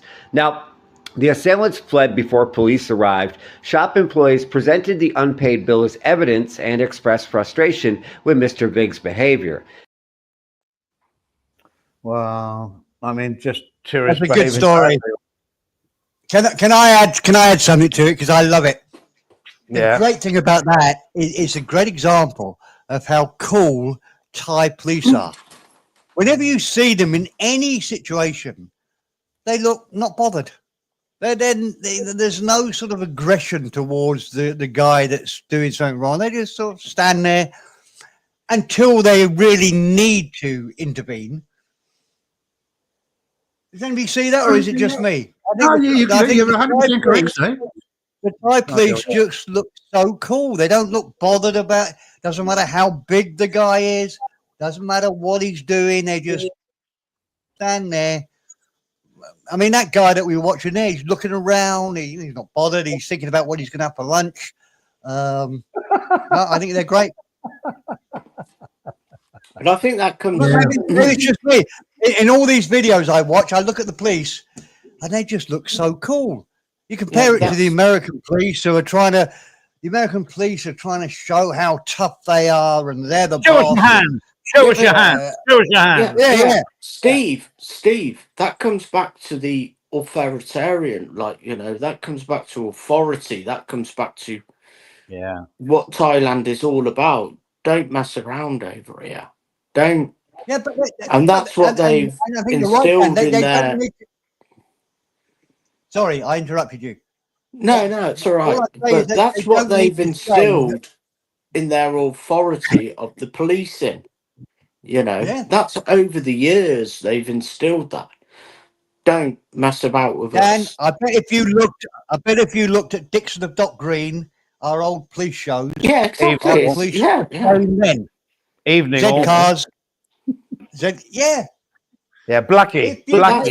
That's what they've instilled that, and they've instilled that. You have respect for your police. They've instilled it. Yeah. The Thai police have instilled it. So whenever you come across a Thai policeman, you're gonna fucking respect the fucker. I think it helps that a Thai policeman can shoot you, and nobody's gonna. Or you're gonna get a hard time. The days of bribing police are finished in Thailand. Because now your driving license is on your phone, by the way. Now you know the old scam. Oh, you went through a red light, or your seatbelt's not on, or whatever. All bullshit. Oh well, you have to come to Lupani police station, which will take half an hour to get to, and then you have to do everything and go through the process of a fine, or you give them 200 baht, and they take your driving license there and then. So you have to go to the police station to get your driving license back. Now you just show it on the phone. You just show it on your phone now. You have my driving license is on my phone. So driving license, there it is. Thank you. Screenshot that if you want. There we go. Oh, I'll get on the Photoshop straight away. There's no corruption. Because, as you said, Steve, I think there is still corruption. Oh, where there's a yeah. means, there's a way. Where there's a means, there's a way. But all right, I'd like to get your views on this one, because I have some strong views on this one. Right. Okay. All pathetic views, but I think I was on the lower end of Sukhumvit a couple of years ago, right? And I've been into this, like, do you know these like street bars that they have on the lower end? Yeah, love them. Yeah. Yeah, I love them. I do. Like, you know, me and the missus were sat there, had a beer and all that. Like, you know, I get the missus on the flight back to Buriram. I go back there the next night, and I'm sat there just having a beer, and this Indian bloke says to me, "Hey, come and have a beer with us," like, you know. And there was this Thai guy and this Indian guy there, and I was like, all right then. So I sat down with him, like, you know, and he says to me, like, you know, another Indian come round, and do you know when they're selling the nuts and all that sort of stuff? Like, I love those, by the way. Good beer food. I do, but I was just like, no, I'm all right, thanks. Yeah, And the Indian guy who I was sat with said to me, like, you know, you sure you don't want to buy some off him? Like, you know, and I was like, no. Okay then, yeah, give us a bag of those, like, you know. Yeah. And the Indian guy said to me, like, you know you're sat next to, don't you? And I'm like, well, no, not really. But I'm thinking, I didn't say anything, like, you know. And he was like Thai police. Oh. So, and then it all started clicking together then. You know, I'd seen this Indian guy prior, when I was sat there with my missus, going over to the girl next door who was selling fruit, bringing out a book, collecting money. Oh. And do you know what I mean? You start putting it all fell into place. It did, like, you know, and I was like, they're looking after each other, aren't they? You know, support. It's just like, when I finish in Thailand, but Jesus Christ, that business Dan will never stop. You know, When I first came, a lot of money invested in that. I mean, you know, I knew a guy at a bar in Pattaya, and he had to pay a lot of money. And he forgot to pay for the one out the front where he put the bar stools. They went and smashed all the bar stools on him. Yeah. All right then. Listen, you know, let me get one in edgeways. Can I? No. When it's not a really important thing, but it's relevant. When I first came to Thailand, Pattaya, 20 odd years ago, I was told that for every policeman you saw, there were another 4 undercover policemen. Yeah. I tended to believe that, but having sort of got used to and knowing a few policemen here now, most policemen in Thailand are fairly, how can I put this without sounding gay? They're fairly attractive. Oh, he said to me, would have left it out of the conversation, Stephen. He was a good-looking Thai bloke. He was, Steve. Yeah, he was. He said to me, the Indian bloke said to me, he's high up in the Thai police, and he was as friendly as thing, buying me drinks and all that. You know, my wife used to work in the police restaurant in my city, so I know quite a lot of the police here, and they're all not sex gods, but they could get a part in a Thai movie quite easily. They're young looking, they're pretty cool. But if you walk around Pattaya, you rarely see any Thai that looks that cool or car. And if you do, they're sitting at the back of a bar somewhere and they look a little bit odd. So I was told information 1 to 4. Don't believe it. Anyway, that's my story, Andy. Sorry, mate. I had to come out with that. Well, not It was on my head. Yeah, no, that's fine. I have a story that's related to that about undercover police, and it's a very long story if I wanted to make it, but I'm not going to. I'm going to put it really short. Make it long, Andy. No, that gives me an excuse to make my next story longer. It's hard work for me to make my stories short. Fuck me. I'm struggling here, Andy. Make it a long one. You're doing fine, man. Hey, back in the day, this is like quite a few years ago when I was single, me and my mate, we were approached by the Swiss guy that wanted to get 40. I know it sounds so naive now, but don't criticize me for this, right? Back then, 40,000 baht was quite a lot of money, and we both put in this business, right, which was going to be an offshore bar down on Planjit area on Sukhumvit. Well, never mind, that's not the story. Story is he ran off with it, right? Now, my mate knew this lawyer, and this lawyer said, right, we'll get this guy, don't worry, and you just pay me 10% of the money that you're going to get back. So it's fine, 8,000 baht, no problem. So we did. What they did was they set up a sting at the Tip Top restaurant in Patpong. I don't know if it's still there now. It was called Tip Top. And so it was like 11 o'clock at night. And so I called the guy. I said, because we're still friendly with the guy, although he'd ripped us off. He said, come, let's talk about business and all that. So before he came, there were 4 plainclothes police. There was only plainclothes. There was no uniforms around. And they were sat at different tables around this place. And they said, as soon as you recognize the guy and say, that's it, I know the guy's name, but I wouldn't dare say it. And they said, as soon as he sits down, be cool and tip your cap. I used to wear a hat like I do now. And when you recognize the guy. So we did it. So as soon as I said, that's the guy, tipped my hat, they descended on him like bloody 5-round shit. Bang! Wow. Handcuffed, scared the fucking shit out of him.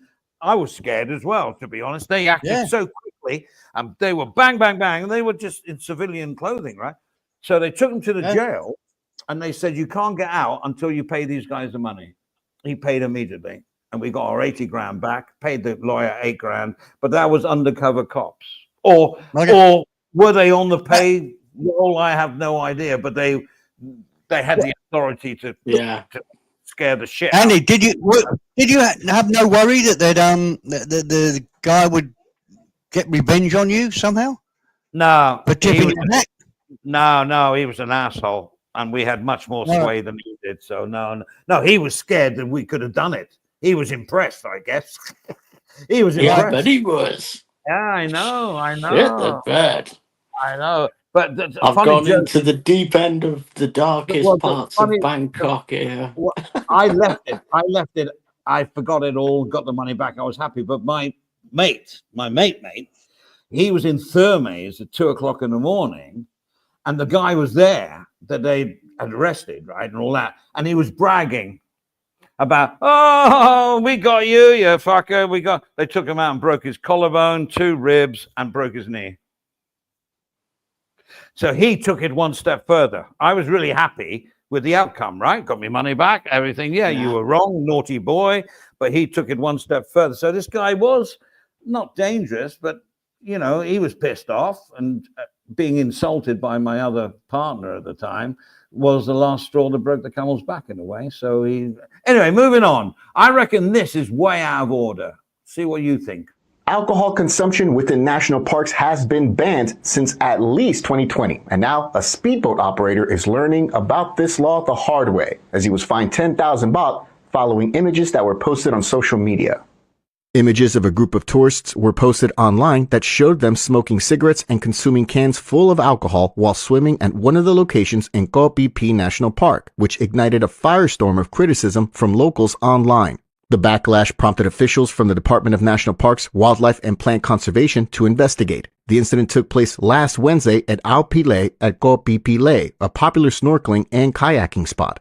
Through their investigation, officers confirmed that the group were Russian tourists who chartered a speedboat and brought alcoholic beverages into the protected area, which is strictly prohibited under the National Parks Act BE 2562, which bans the sale or consumption of alcohol inside park boundaries.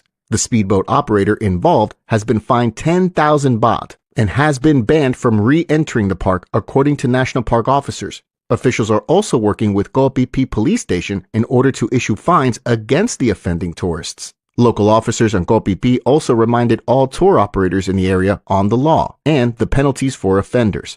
For more, visit thephuket.news.com. I love the way cans full of alcohol. Oh, full of alcohol. I don't get it. I really don't get it. They don't want people to enjoy themselves, you know? And you're going to agree with you. You know, if you go to a place like that, if you hire a boat, you're going to take beer with you, right? You're going to have a good time and you're going to relax. And, you know, because we did it a few times down there in Pattaya. What's that island off there, Steve? What's it called again? I can't remember it. Anyway, we went there and we took all the beer there. We were on the beach drinking beer, you know, with no alcohol. I know. We went to the beach.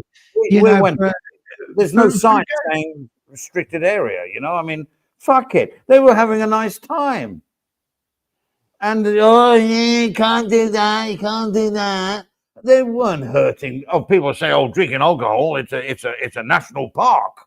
Yeah, we've got to look after the wildlife. Bollocks. I think that's a load of crap, and they need to change that, in my opinion. What harm does it do drinking beer in the water like that? I mean, if you spilled, is it going to do any damage to the reef? It's going to kill a couple of fish or something like that? It depends what you're drinking, of course. They're probably peeing in the water as well. I mean, well, that's only natural. If you don't pee when you get to a swimming pool, there's something wrong with you. You know, I totally disagree with you. Like, you know, I'm looking at the perspective is if 10,000 Russian tourists a day go drinking beer in Phi Phi, like, you know, then do you know what I mean? It all mounts up, like, you know, it's a national park. You cannot drink alcohol in a national park. Yeah, but it's a beach. So you don't know. There's no sign. They know the rules. Area. The boat owner knew the rules. But there's no sign saying you come up here, restricted, no alcohol, don't do anything, don't enjoy yourself, just snorkel. Well, no, I don't even agree on the snorkeling side of it. I don't even agree on what's it for the coral. Don't nick the coral. Yeah, I get it. But the problem is, no, I've been on beaches and I've got a boat and we've gone out to another island. And the idea is a few beers on the boat. We're not drunk. We're respectful. We know what we're doing. And we have, you know, whatever, smoking weed until it's coming out of fashion. And then we get to the island and we love it. We have a couple of cans and everything else. Everything's beautiful. We're respectful. We're not hurting the environment. No, you're not hurting the environment there. But when you're actually in the water and this is what they're trying to stamp out, like, you know, they were actually in the water. So really big. They were in the water, were they? I know there's 10 billion gallons of the stuff, like, and it's going to dilute down if you spill a bit of beer. And but if you allow those to start doing it, that Russian influx of floating around and smoking and drinking beer in the water is going to have a major impact within a couple of months. I was in Ibiza and we went out on a yacht thing, catamaran, ones with the 3 hulls. I don't know what they're called, trimaran or whatever. Bloody EDM music blasting out. We're all like really partying and nice. We get up onto a beach, we carry on. And it was a tourist attraction. Everyone was enjoying themselves. It's like you can't do that here. You can't drink in the water. Yeah, you're talking, you know, you're talking a lot of years ago. But now look at what the influx of Russians are in Phuket now. So you're just going against the Russians. So if they No, I'm not going just against the Russians. I'm going against the Eastern Europeans. You all right, know, you're you attacking could, Eastern Europeans. right. If they were Okay. from France, would you change your argument? Sorry? What? If they were French people, would you change your argument? No, not at all. But I'm saying a majority of these residents in Phuket now are Russian or Eastern European, Hungarian, Ukrainian, Russian. They're all there. Yeah. You know, and this is what I'm saying. Like, this is what I'm saying. You only have to watch what's his name's video the other day, like that's Maybell's coffee garden video, or whatever his name is. Like, you know, you watch his vlog where he goes like, right, they're going to build another load over here. You know, the influx. You know what the influx has been like. But Dan, seriously, Dan. They're just drinking a can of beer and a bloody water, enjoying their holiday.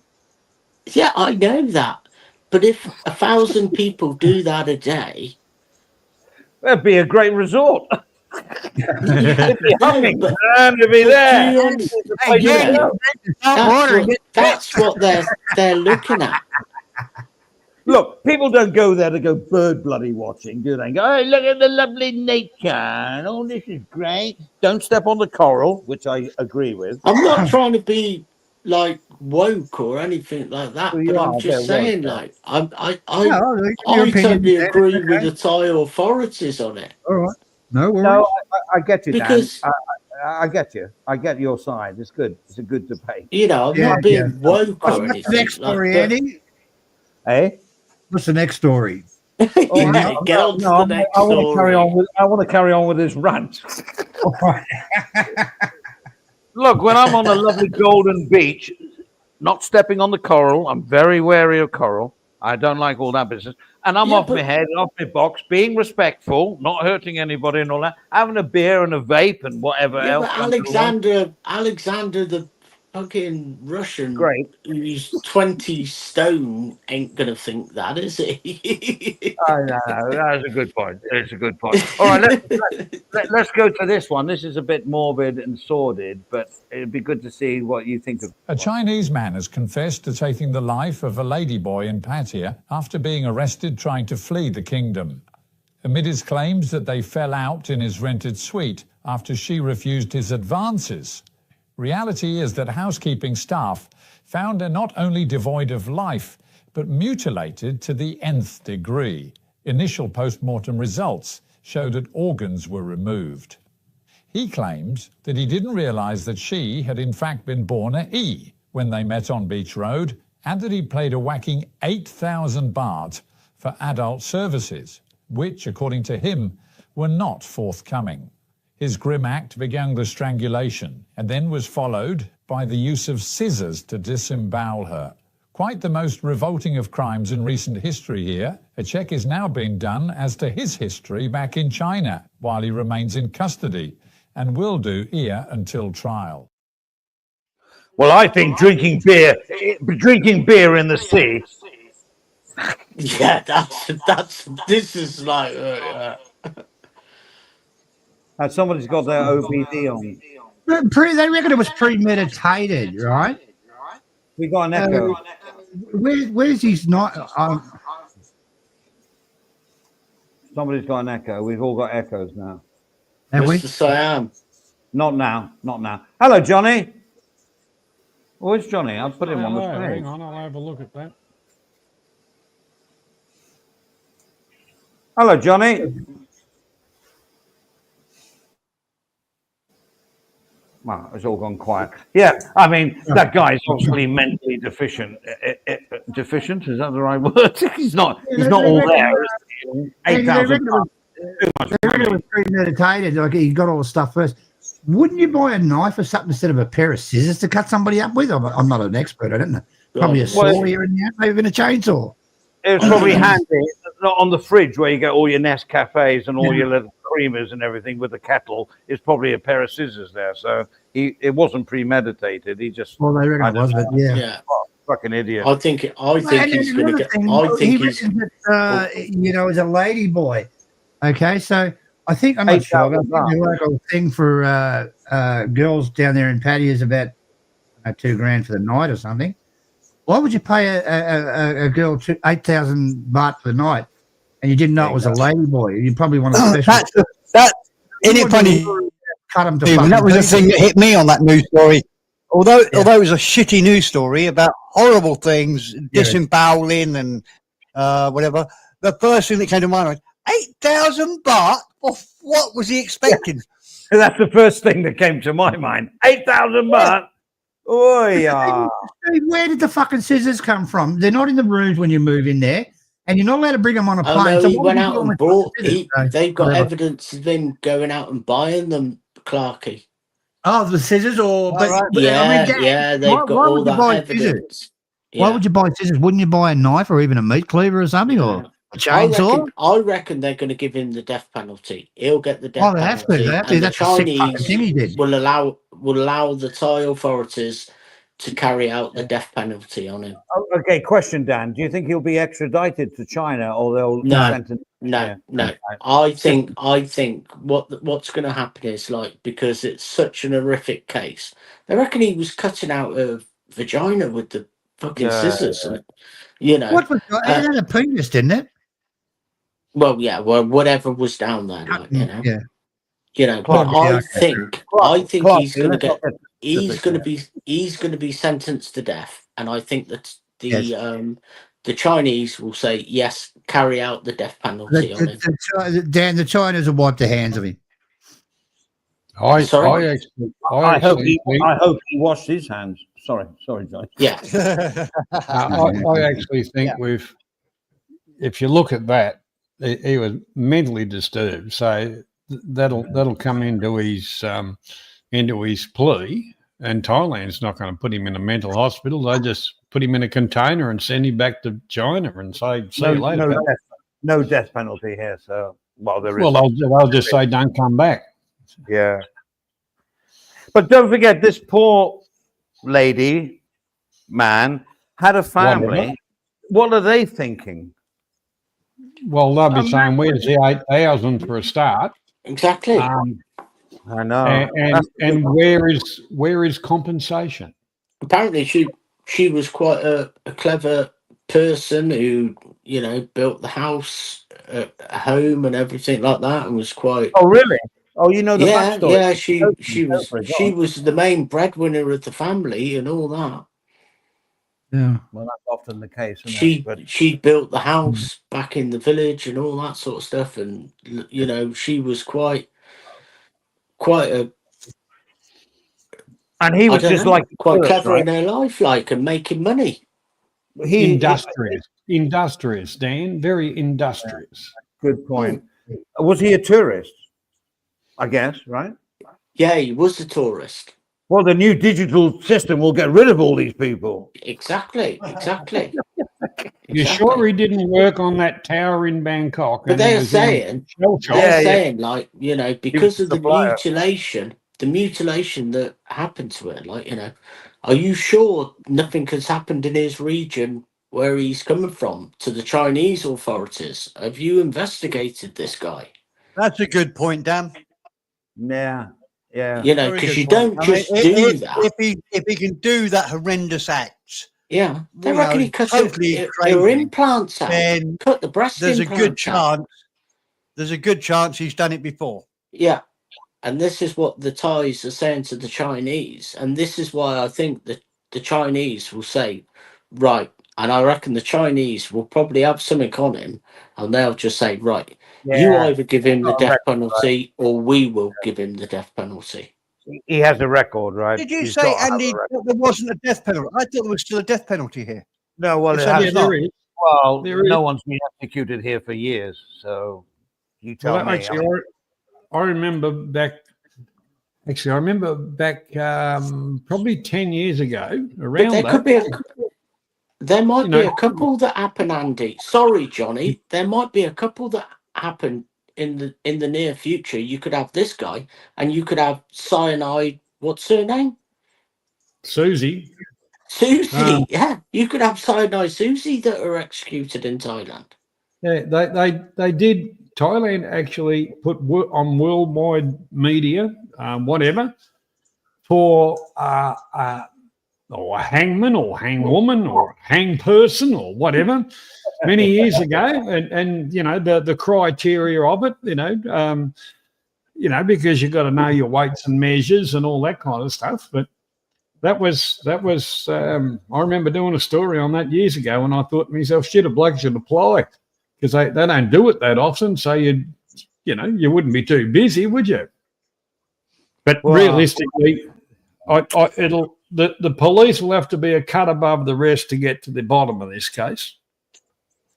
Well, I mean, personally, I think if anybody murders somebody, or let's say kills somebody intentionally, then they're not right in the head anyway, even if they're normal people.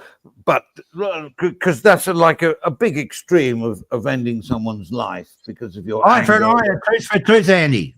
Yeah, there you go. Yeah, So my point is, so this guy went above a board of duty here. He went right into it. He obviously had an axe to grind.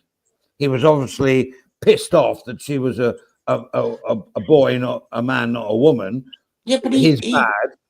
He would have known. I reckon he knew. Andy, I do believe he knew it all along. He wanted to kill her. Yeah, he knew. I reckon he knew. Did he pay her the 8,000 baht? Don't know. Well, if he did, he obviously got the money back. Shut up, Dan.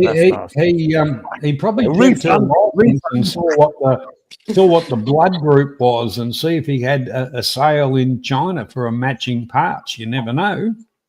I don't think so. You can't remove organs with a pair of scissors. You got to be like a bit surgically minded to take the kidneys out. I don't know. I don't know. I don't know. But they reckon he removed the implant, her breast implants as well. He did. Yeah, I read that. Yeah. That's absolutely horrendous. Like, he absolutely mutilated that body. Yeah. So if you had got away with it, what would you do? You'd find them on eBay second hand. Popped 24 hours on Lazada. Kidneys. Yeah, they're 24 hours delivered. Well, that's what they was looking at first, weren't they? Yeah. No way is that. I mean, it must have looked like it because she was. It's happened, and the media's gone fucking wild with it, Dan. They've really gone wild with it. Yeah, they really have. And and shit like this, and he premeditated murder. He grabbed his chainsaw and his fucking axe and shit at the fucking. The media's grabbed this and gone stupid. Really.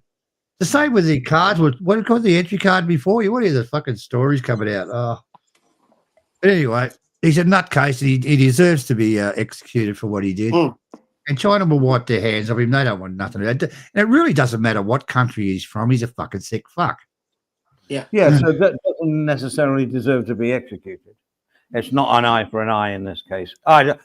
Corporal punishment and me don't get along, so Anyway, yeah, but it depends what the family is, and it's like I said with Cyanide Susie, what the families, when her trial comes up and she's found guilty and given the death sentence, which she will get. You can bet your bottom dollar she will get the death penalty. The families are going to insist. The victims are going to insist that she gets the death penalty. Which one was this one? Be surprised. I would not be surprised if Thailand carries out that. It'll be the Which one was this one, Dan? Sorry? Which woman was this? I forgot. Remind me. Cyanide Susie, her name. I think it was Susie, but we're calling her Cyanide Susie. She was. She killed about 14 people. Well, that's the thing that they will execute her, and they'll make an example of it. And plus, this guy that's just chopped up the lady boy, he'll get it too. I think they will do, because I think that what's going on and all this bad behaviour and everything that's going on in Thailand at the moment, and it's totally lawless. It seems Thailand at the moment. It's a lawless society at the moment with what's going on, and. you got Belgians going into a convenience store and just Oh, right, smashing okay. up every. You know, it's absolutely, it's Yeah. crazy. It's the They're worst going I've to heard. Yeah. It come is the worst. down with an iron rod. The Thai authorities will come down with a rod of iron and say, enough is enough. Yep. You've got the death penalty. Okay, You've got the let me death ask you, penalty. You are going to Dan. go to. Dan, can I ask you a question though on this? And this is a general question about what goes on in the world. I don't think things get necessarily worse. I think what we have now is the fact that everybody has a video camera on their phone. We have news from all around the world. I think there were earthquakes where 30, 40 people died 100 years ago, and you and I wouldn't, if we were alive then, we wouldn't have heard about it. Now, 3 people die in a car crash 10,000 miles away, and we hear about it. Very good point, Dave. Maybe I'm an optimist, but I don't think things get much worse. I think, I mean, when you talk about people fighting, I can remember gang fights when I was a kid, and Hell's Angels beating up other Hell's Angels, or Satan slayers, and people being killed and whatever. I don't think things get too bad. I think we get older and we look back at our youth and think, oh, it was better when we were young. I don't know. I just think now we just see far more. You know, somebody steals a car in America and I'm watching it. And when he gets out of the car and the police flip his car, I see the guy being shot. 50 years ago, I wouldn't have heard about it. I wouldn't have seen that happen. I hear what you're saying. It does look like Thailand's getting worse. And I think the whole world gets slightly worse all the time. But I don't think it's too bad. I don't think it's as bad as people make out. We know more about things that happened before we knew about those things. Does that make sense? Yeah, basically, yeah. This is what's happening, like, you know. Okay, have you ever gone into a shop and not been happy with the service? Let me find it. Hang on a second. All right. Yeah. So you go into a shop and you're not happy, right? Police here in the city yesterday were still mulling the evidence given regarding a deranged Belgian tourist who was fined 35,000 baht for trashing a convenience store earlier in the week. Mr. Mustafa, holder of a Belgian passport, poured a drink over his head and destroyed a wine bottle display. Police found him surrounded by broken glass and took him away before securing compensation for the store. Then, 2 days later, the same man, the same modus operandi, but a different store. This time flying in a rage at the staff who tried to eject him. Police now await reports on psych evaluation, but it's expected that he will be deported with the aid of his embassy. Not executed, right? Not this time. The Well, one that got away. I thought that was quite a heavy fine. I was surprised. I mean, it's a fair one, isn't it? But I think I heard it was 45,000. 35, I think. Yeah. Would have stopped the 11 for a few hours. I can't comprehend how somebody with such a mental illness is able to travel from Belgium to Thailand. Well, it depends if they can fill in their digital arrival card or not. Of course. Sorry, I spilled wine on it.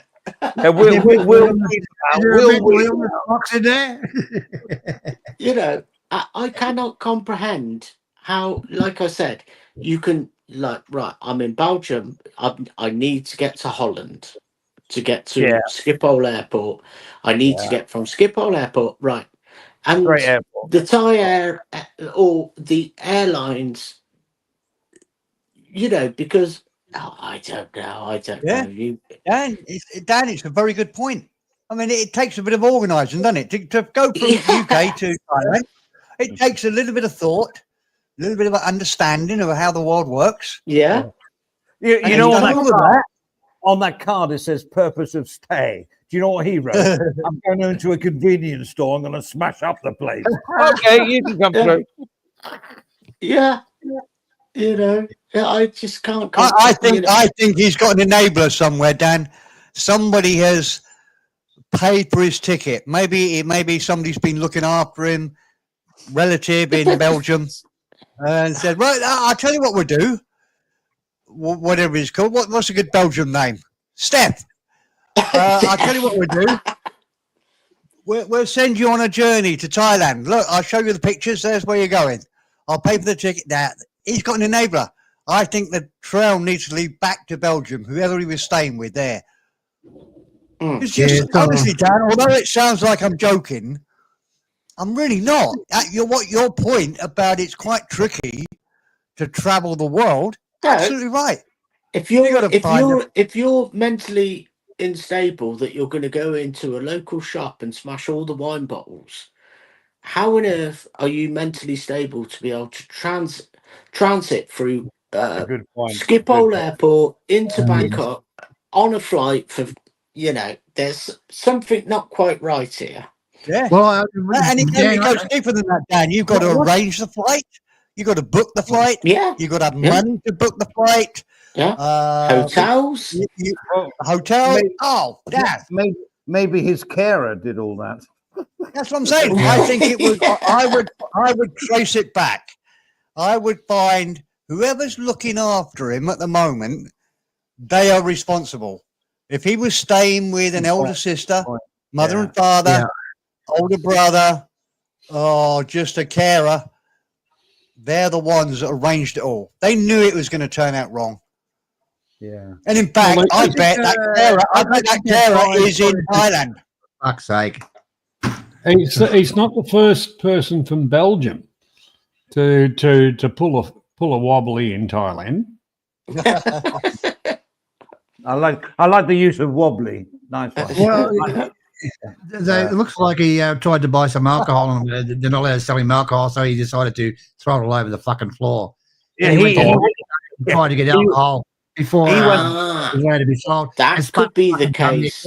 But the media's got hold of it, turned it into a fucking darling little story, and this goes all over Thailand, and the people in Thailand see what fucking arseholes the Falungs are. That's my opinion of that fucking shit. I'll tell you what, Clarky, you might have hit the nail on the head there, mate. He might have gone in there. They say we can't serve you.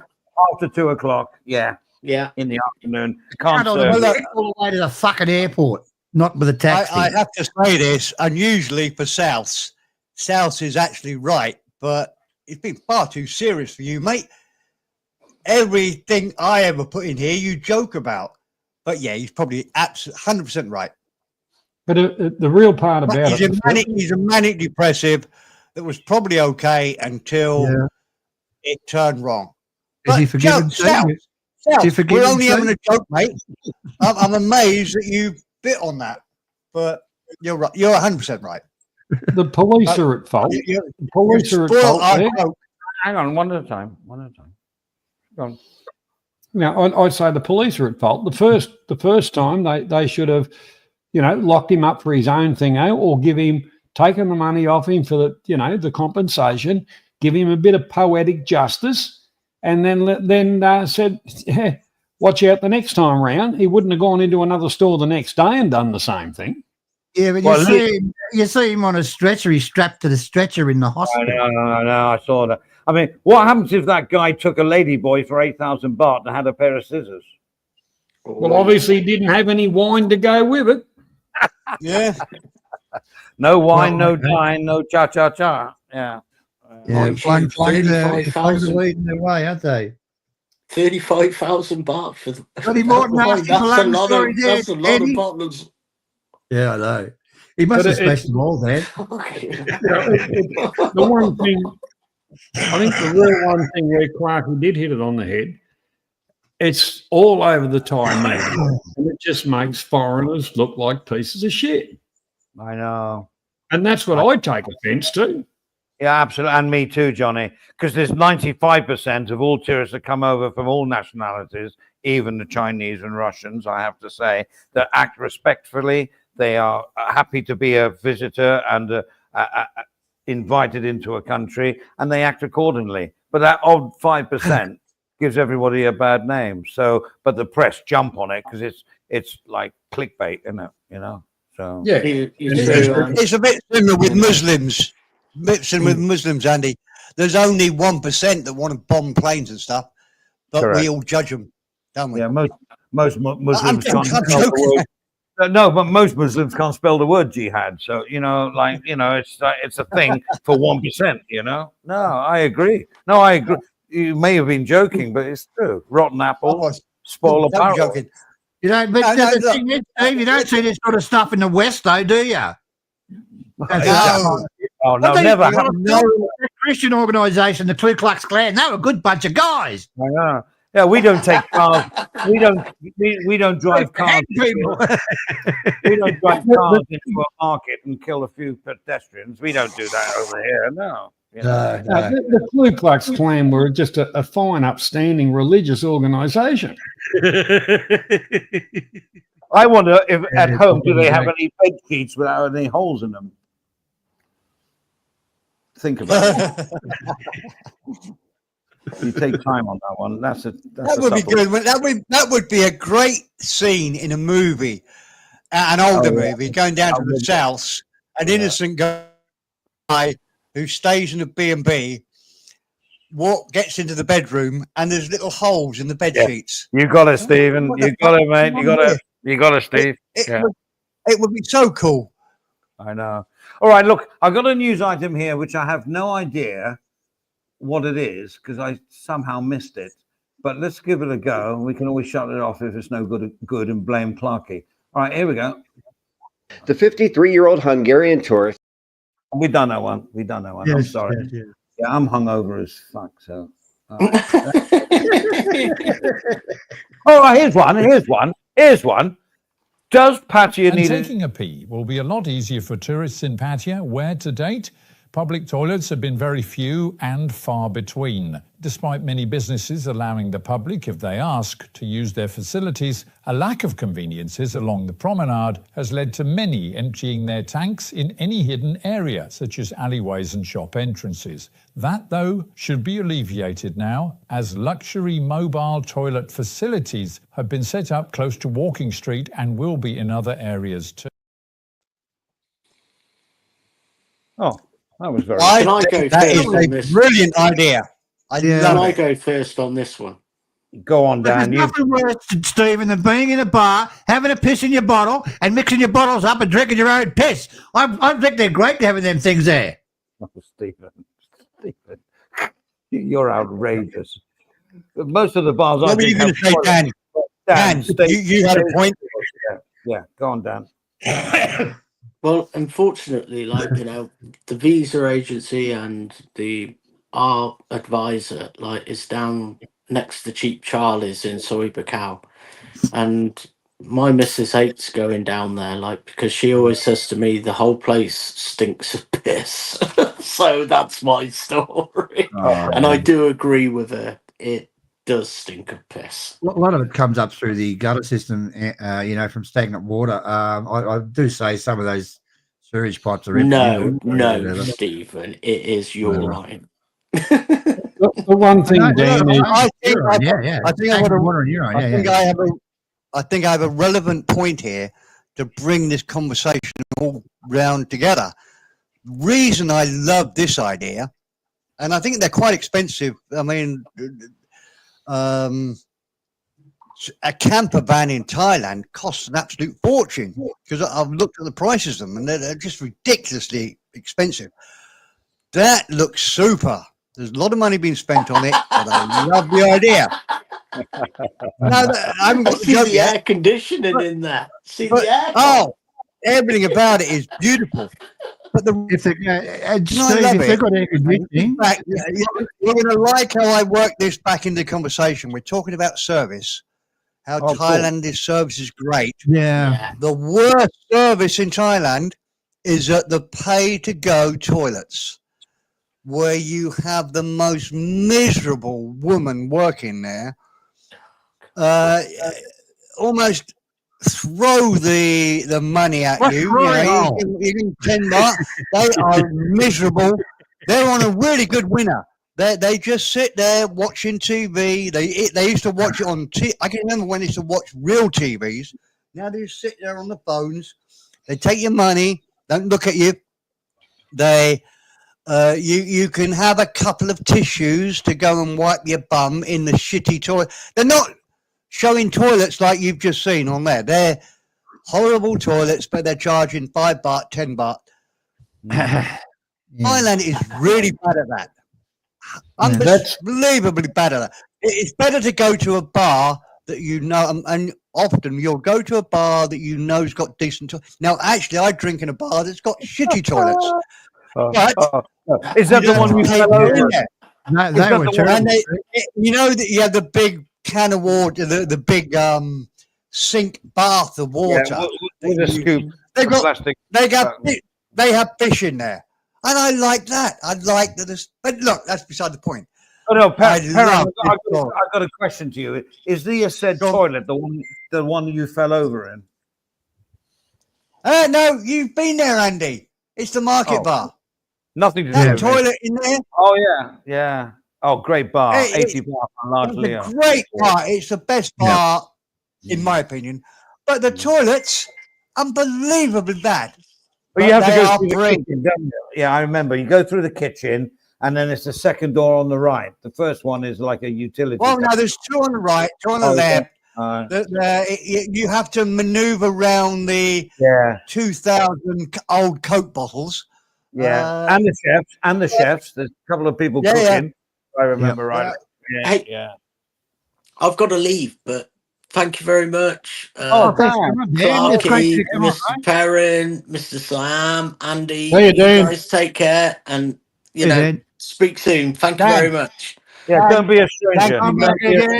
You know, we'll close this stream 5 minutes after you go. You kept us going. Thanks, mate. No. You take care, guys. Thank you very much. Love you, mate. See you, mate. Yeah, bye. All right, getting back onto that one. Right, because what are they down? Those mobile vans are down like Beach Road, and down towards Walker Street and all that. But the whole thing about it, when they did the upgrade to the foreshore, the walking paths and all that, it would have been very inexpensive to put toilets in then. Yes. But these options that they've got, they seem to be that they'll just disappear into the government coffers somewhere along the line, and some high up official will end up getting it repurposed back into a camper van. Oh, absolutely, Johnny. You could build a toilet anywhere along there, really nice one. Pay somebody to do it for what? A quarter of the price of one of those vans. At a conservative estimate, probably even less. Those sort of vans cost a fortune, and you've still got to pay somebody to clean it. You could have, Johnny, you're so right. It's a total. I mean, it looks like good publicity, doesn't it? Yeah. Thailand's taking care of it. No, they can always move them. If they've just paid somebody off. That's all it is. Yeah, but the whole thing about it is there is a lack of public amenities. Granted, and a lot of the public amenities, they're staffed by some crotchety old bitch that's got an attitude problem, and that's her wages, the money she collects. And they aren't exactly clean and neat and tidy and all the rest of it. But there could be a lot more of them, the same as rubbish bins. Oh, right. Yeah. Well, I'll tell you a little story, though. Portsmouth in the UK. This is not really connected, but it just shows what an idiot I am. Portsmouth in the UK has got a great naval base there. They got HMS Victory, a great big steel ship. I can't remember what's the fuck is it called? Titanic. Anyway, No. Oh, shit. It'll come to me. But it's a great day out. You go to Portsmouth Docks. I'm annoyed that when Cheap Charlie went to the UK, he didn't go there because it's a great day out. But it's a really lovely place to walk around, and it's all been modernised, and it's all super. And I went there with my buddy just for a coffee. We just met. It was the easiest place to meet up. I went for a pee, and I've got a new super duper public toilet there. And I walked in, and I started undoing my flies to go for a pee into this gleaming porcelain. Good move. And fortunately, there was a guy that said, excuse me, mate, you're pissing in a sink. And what? It was so nice. I didn't know where the bloody urinal was. Oh, man. That does make me look bad, doesn't it? Oh, and I wasn't so- drunk. It was just so beautiful. And it was all so sexy and nice. And I thought, oh, it just looks like a, yeah. Oh, Anyway, yeah. so that's going to be the next story. Perrin pisses in sinks. Oh, that's a good one. I didn't piss in a sink, fortunately, because some guy said, that's not the urinal. That's the super duper funny looking sink. All right. Had you had a few beers before that point? No, not at all. We've both driven to Portsmouth because we both come from different areas in that. That was like middle of us. Well, we just met up for a coffee, and I think we ended up having beef sandwiches or something. It was nothing. It was just a meet up there's lots of places in England now that lots of money's been spent on them. So they look beautiful. They're really nice places to have a walk on a Sunday. And Portsmouth Harbour is one of them. That's where the Golden Hind is. If you ever visited England, have a visit. Go and walk around Victory, HMS Victory. What's the other one called? I'm going to have to Google it, aren't I? SS Great Britain. That went from Portsmouth to... That's it, Andy. That's it. Great Britain. That was the one that... I'm a mind of information. Secured the waves. That secured the waves for... Brunel. It was a still ship. Yeah. That's Great Britain. It secured the waves because it was so outclassed everything else. Rule Britannia. Rules the waves. Britannia rules the waves. Never, never, never, never will be waves. Oh, that's lovely, you two. Now I know where ABBA get it from. SOS, that one is. Great band, ABBA. I don't give a fuck what anybody says. I loved ABBA. They were so... Do you know how many hits they had? God. Nobody can argue with the fact that they weren't a great band, Andy. I saw them, not live, but on the telly, on the Eurovision Song Contest when they sang Waterloo and won the Eurovision Song Contest. And I followed obviously their very successful path all the way through. Every song they did is a bit like the Beach Boys and Bee Gees. Rick Astley, Stockwell. You're talking about the Australian Bee Gees? You're talking about the Australian Bee Gees? They're not Australian, man. They were born in Hackney. Yes, they are. No, they were born in London, man. I don't want to... There's only one left. There's only one left. Yeah, and where is he? He's in Australia. What's his name? Barry. No, not Barry. Morris. No, he died. Barry died. Barry's still alive. He's the falsetto, right? He's the high guy. That's why they have to Barry a reef. What? Good one. I like that. Yeah, that's funny. No, it's not. What about AC/DC? You going to pinch that one too? Oh, no, we'll get Tottenham Hotspur up here in a moment if you mention AC/DC. Oh, no, sorry. And go. Yeah. Cut it out. Yeah, move on. We've got a question. I haven't read this question yet, but there's a lot of work gone into it. I've got a service question. What is the deal with the banks not being connected? I opened my Bangkok bank account in Saturn, and now I'm forced to do it all important bank procedures. Ubon one, I've had the same. Yeah. I don't know why it is. I agree with you, but Fucking yes, nuts, I've had the same. I can do simple things in Can I ask? my own bank.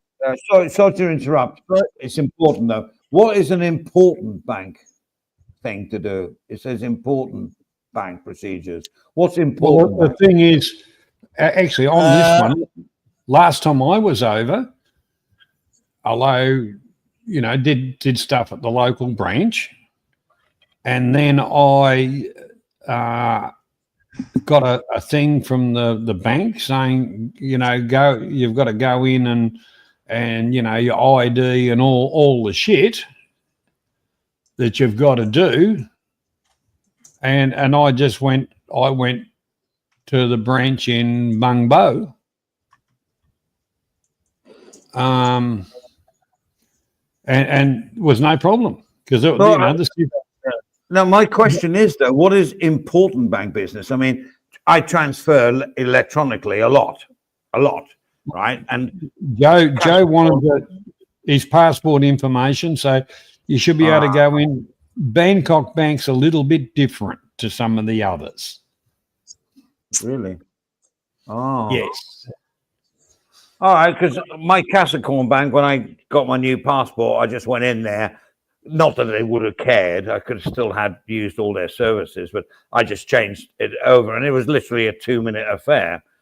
I mean, I went up before the doors opened, so I was first in the line and got the first ticket. But it was very, very quick. But what I have noticed is with you know, the ATMs, you can do it on your phone now, right? And it really works really well. When it first started, it could only be the Capricorn Bank, but now I can go to, I think, 4 different banks now and do the same. They charge $10 or something like that, but Yes. so it's much better. I mean, I refused to pay for an ATM card. They sent me they said, oh, your ATM's run out, 200 baht. I went, fuck off. And, you know, because I have now my phone. The thing is, if you ain't got your phone, you can't get your money. So you have to give them money for them to use your money. It's a pretty good deal. Well, that's why I wouldn't do it. No, I'm sorry, I just wouldn't use the card, you know. Back when it first started, it was a bit of a negative thing, because if I was in a village somewhere and there wasn't a Capricorn Bank and I wanted some money, I couldn't get any money because the other banks wouldn't accept my phone. But now, Bangkok Bank, TBM, TMB, or whatever they're called, Siam Commercial, they all do it now. So that's a step forward. But any important business you've got to do with a bank, Andy, you have to go to the branch you open the bank account up in. Very sad they do that. Well, it could be for any reason, you know, if you want to get a loan or you want to open up another account, or you got to go to that bank you actually open that branch. It's fucking nutty doing it that way. I mean, I don't go to banks for a loan. I just ask a friend, call a friend. And she says your line of credit has been terminated. Well, that often happens, Johnny, but there's always another. You hear those clowns coming through the wall there, Andy? I know. Different. It's like everything. It's different banks, different procedures. But like I said, I'm with the Blue Bank, which is it's some kind of Capricorn Bank. You know, it's not the green one. I was with the green one and told them to go fuck themselves. Yeah. They wanted me to jump through hoops, so I just walked across the road and said to the other mob, "Here, I want to," and yeah, bingo, and I could do stuff at other branches. So that was a good thing. I mean, do you remember? It cost me nothing for a card. It's not a credit card; it's just a normal card. It cost me nothing for the card. It's like the old days. That's when I did pay the bit extra for the insurance thing. Yeah. I mean, when I first came to Thailand, checkbooks were the thing that I was used to, right? I mean, I think it was an American Express card in those days, but credit cards weren't a big deal. It was checks, right? In England, you wrote a check. And when I came here, they used to charge. You would have got traveller checks, yes? No, I never used traveller's checks, but checkbook. You know the old-fashioned checkbook, right? Yeah. They charge. I remember getting them from the bank, and they charged me for the checkbook. They charged me for taking money out of my account on their bank. That's wrong. That's well, Australia, for instance, and it's just going to get worse because we've just had our election and the same arseholes have got back in. Just shows you how dumb the people of Australia are. Pushing the digital currencies and all this kind of stuff. But if you want to pay anything for a government department, they charge you for using your card. So how fuck's that? But anyhow. Do you remember the old ATMs? And I'm going way back, but you'll remember, everybody on this panel will remember. We used to call them hole in the wall. Yeah.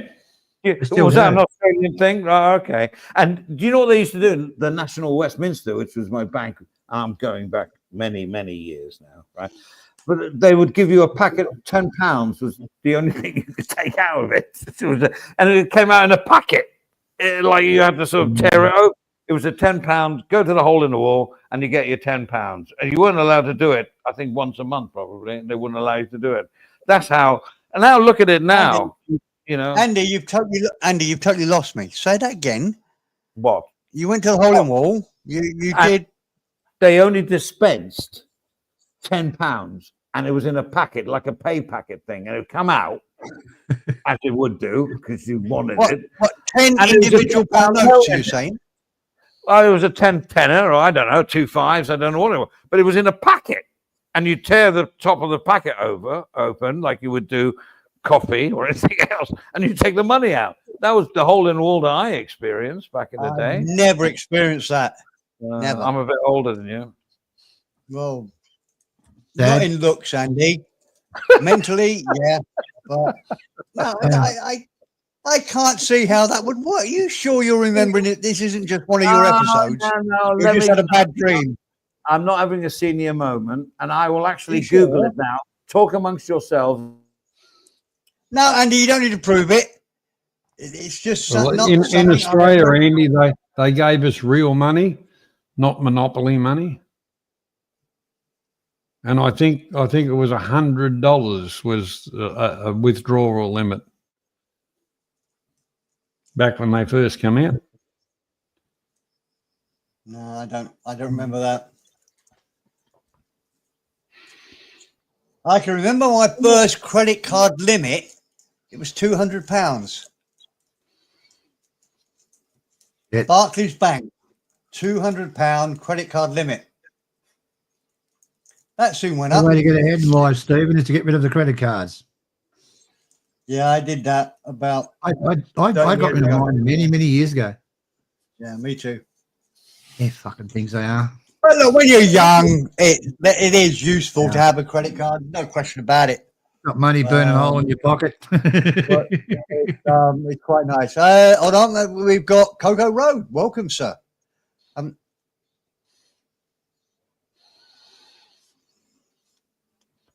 Andy, you got to turn on the volume if you want anything to happen.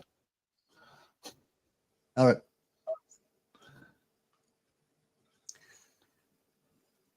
Man, I can remember my first bank was Nothing coming through, Andy. Zero. My credit card was Visa with Barclays Bank, and my first credit. I'm talking about when I was 18. My first credit was £200. All right, here we go. Thank you, Siri. A hole-in-the-wall cash dispenser, also known as an ATM, automatic teller machine, is a machine built into the wall of a building, typically a bank, where you could do your night deposits as well, by the way. That allows people to withdraw cash and in the 50s and 60s, £10 limit from their bank account using a card and PIN. Yeah, you used to have a card.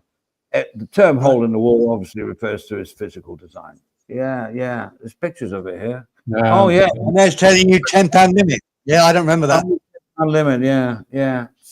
Really? Okay, another question on that same subject. Have you ever deposited money into one of those things? Oh, fuck me. I don't trust it. Never. Well done, Johnny. Has anybody here ever deposited money into an ATM sort of looking machine? I used to put the night deposits in a pouch, and you go to the NatWest and you'd open up this big thing and you put your pin in, and then it would take it. Night deposit. Yeah, that's the night safe. Yeah. Yeah, you're right. Yeah. Yeah. I wouldn't trust it. I couldn't do it. I don't know how anybody does it. I'm going to put my cash. I can't do it, Steve. into this. What's the matter with waiting for the bank to open, go on the next morning and give them the cash or your millions of dollars you've got in your fucking pocket? Well, yeah. Yeah.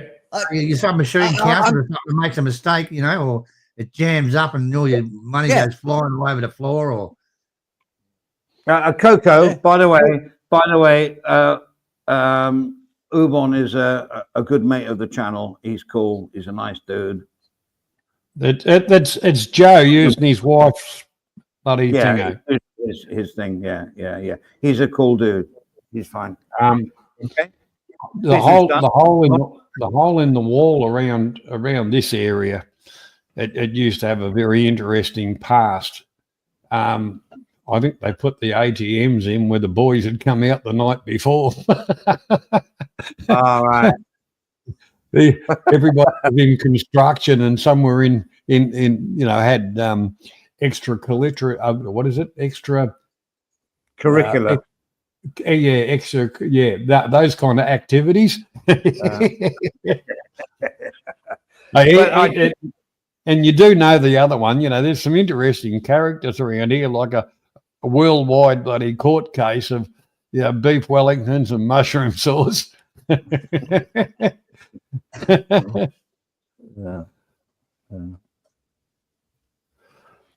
Well, I've run out of news stories. So. Really, there should be more up there. Well, they're all crap. Well, no, I didn't mean that badly. They're not. No. Oh, we can go back to the earthquake one very quickly. The industry minister has cancelled the business licenses previously held by the Chinese-owned steel company, which is said to have committed multiple violations, including the supply of what is now reported to be substandard steel used in the recently collapsed high-rise in the capital. Shivering and then falling to the ground during a recent series of tremors from an earthquake. A full investigation continues into the company contracted to build it, as there's zero expectation of any more survivors now being found. Well, there you go. Oh, well, scam after scam after scam, right? Yep. Made in China. Well, China's renowned for having very poor quality steel. You can see it in the screws you buy in the stores and shit. They're virtually lead, and they've used this steel, I guess, for the building. So here's a good story, because Johnny joined us late. So we were talking about this digital, thing, which the press have blown it up to be like a major hassle, which it isn't. I believe me. I was one of the ones doing the TM6 on the aeroplane, and I'd get to the thing out, and they'd say, where it says, "Where are you staying?" And I'd put down my address up in Bumfuck Junction, and they'd say, "What hotel are you staying at tonight?" That'll do. I don't feel like typing all that shit in. I know. So I did read on a chat board about this, and they said, when it goes, "Where are you staying?" And they said, "Well, I'm staying in a hotel for one night, and then I'm going up country to stay with the family or whatever." They said, "Just put where you stay." That's all they care about. Can't do it, Eddie. You can't. They don't want you staying with Thai women. Okay, you have to put a fucking hotel. Believe me, I know. I used to live there. They said, "We don't like you coming to this country and sleeping with our women." I had to put a hotel in there every time I went out in and out of Thailand. They're fucking shocking with that. They really are. Then again, under the rules, you can put, all right, I'm staying at a hotel in wherever, in the Bangkok region or Royal Patty or wherever. Like just Hilton. But when you get to a more, benevolent type place, or an abode, you're supposed to do your TM30. TM20, Yeah, TM30. yeah. Well, You know? you remember the whole stink about that when it came out? Media Yeah, that went was completely berserk. Big Joe pulled that one out of the bottom drawer when he was cleaning the desk and thought, No. I can piss people off with that one. And when that came out, I was on Bangkok Chit at the time, and it was our most successful bloody video. It had like thousands of views, only because it was so ambiguous. And this is what this one is. This is a very, very good system.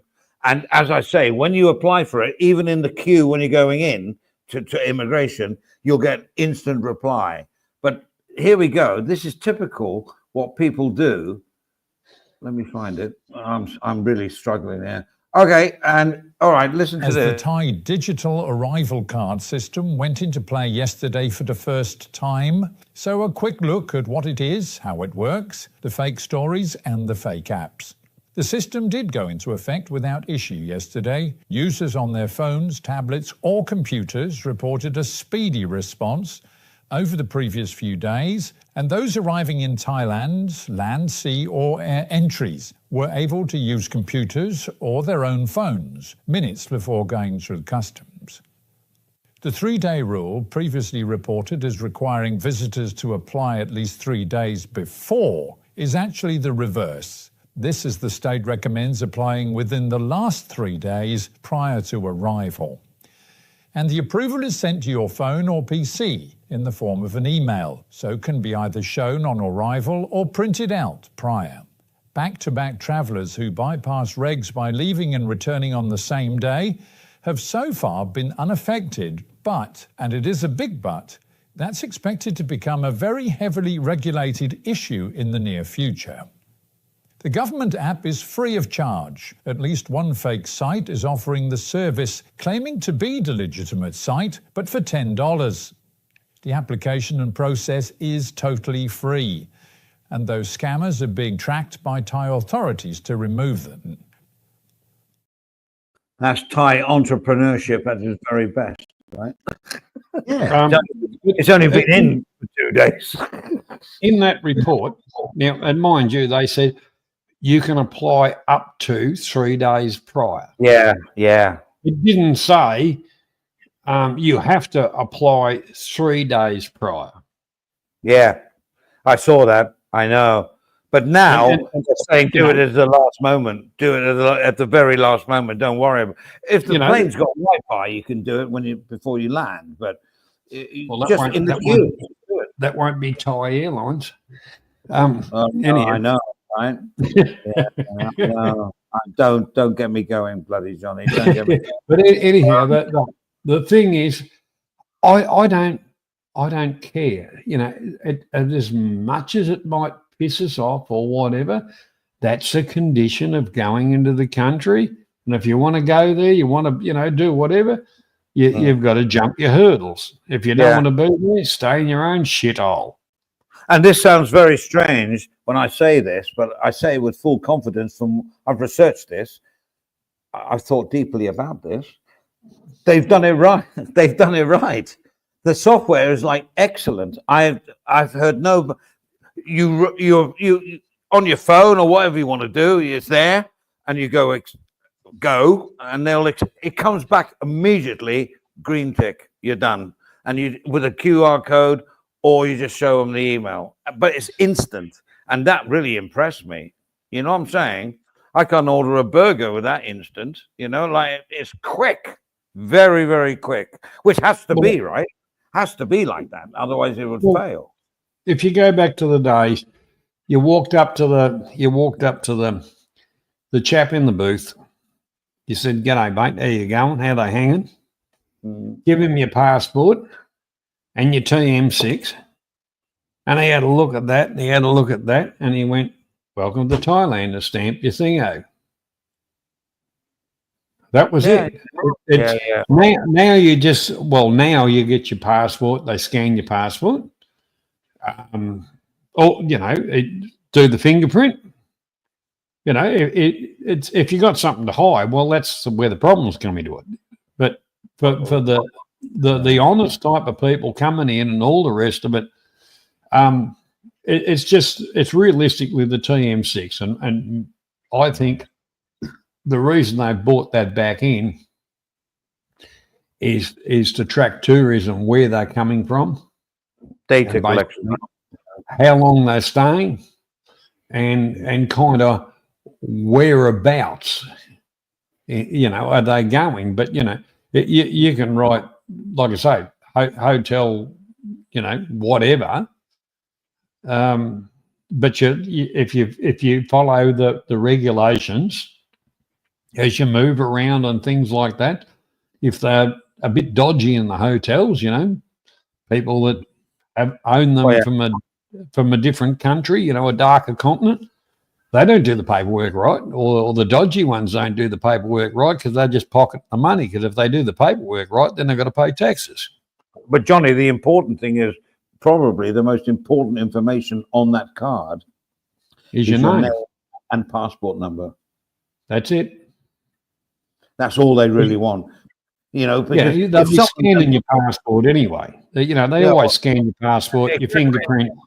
Yeah, and if you're flagged, you're on a non-starter from the beginning. But they just want to collect data, and I'd like to think they're collecting data not for negative reasons, but to see who's coming in, where they want to go, what they're doing, to maybe improve things. I sound like that TM6 is not really doing that, because they kind of, when I say, oh, look, I'm going to Bumfuck Junction, just put in a hotel, mate. Oh, yeah. They got your passport number. That's the most important thing. Yeah, I used to, when I was younger and being totally irresponsible, I'd put Mickey Mouse staying at, Bumfuck Junction or fucking Knack on Nowhere. No, they didn't bat an eyelid. They just bang, bang, bang, bang, off you go. So that was it. But they have your passport. And that's the most important thing, the passport number, because that's connected to worldwide databases. So, I don't think they're doing it on a negative side. I think they want to stop border runs, and I'm totally for that, to be honest. I don't want to offend anybody watching, thinking, well, that's the only way we survive. For me, survive, work it out, and do it properly. As Steve said earlier on,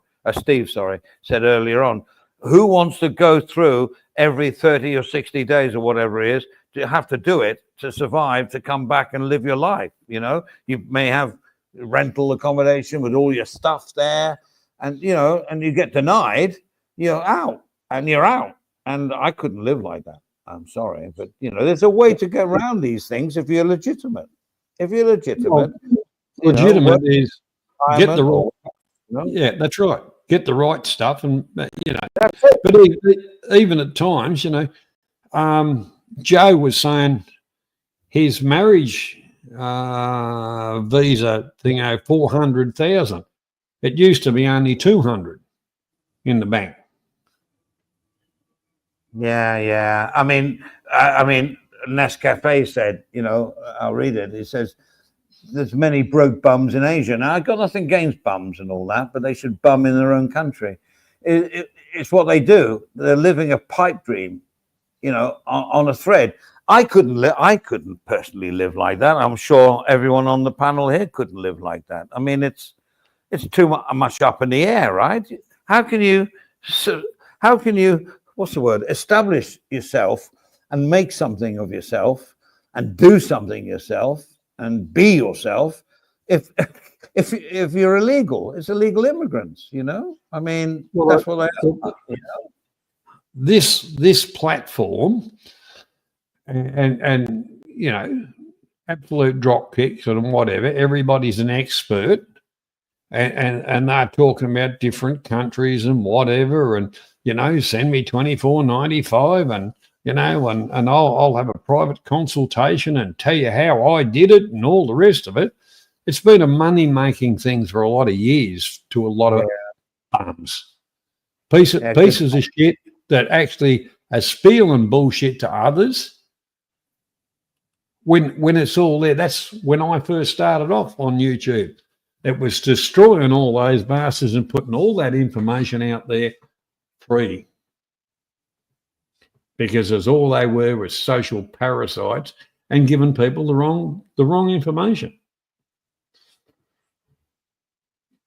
If you can't afford to go, don't go. Steve, I got a parent. I got a news item up here called "Police Kill Terrorists in Thailand."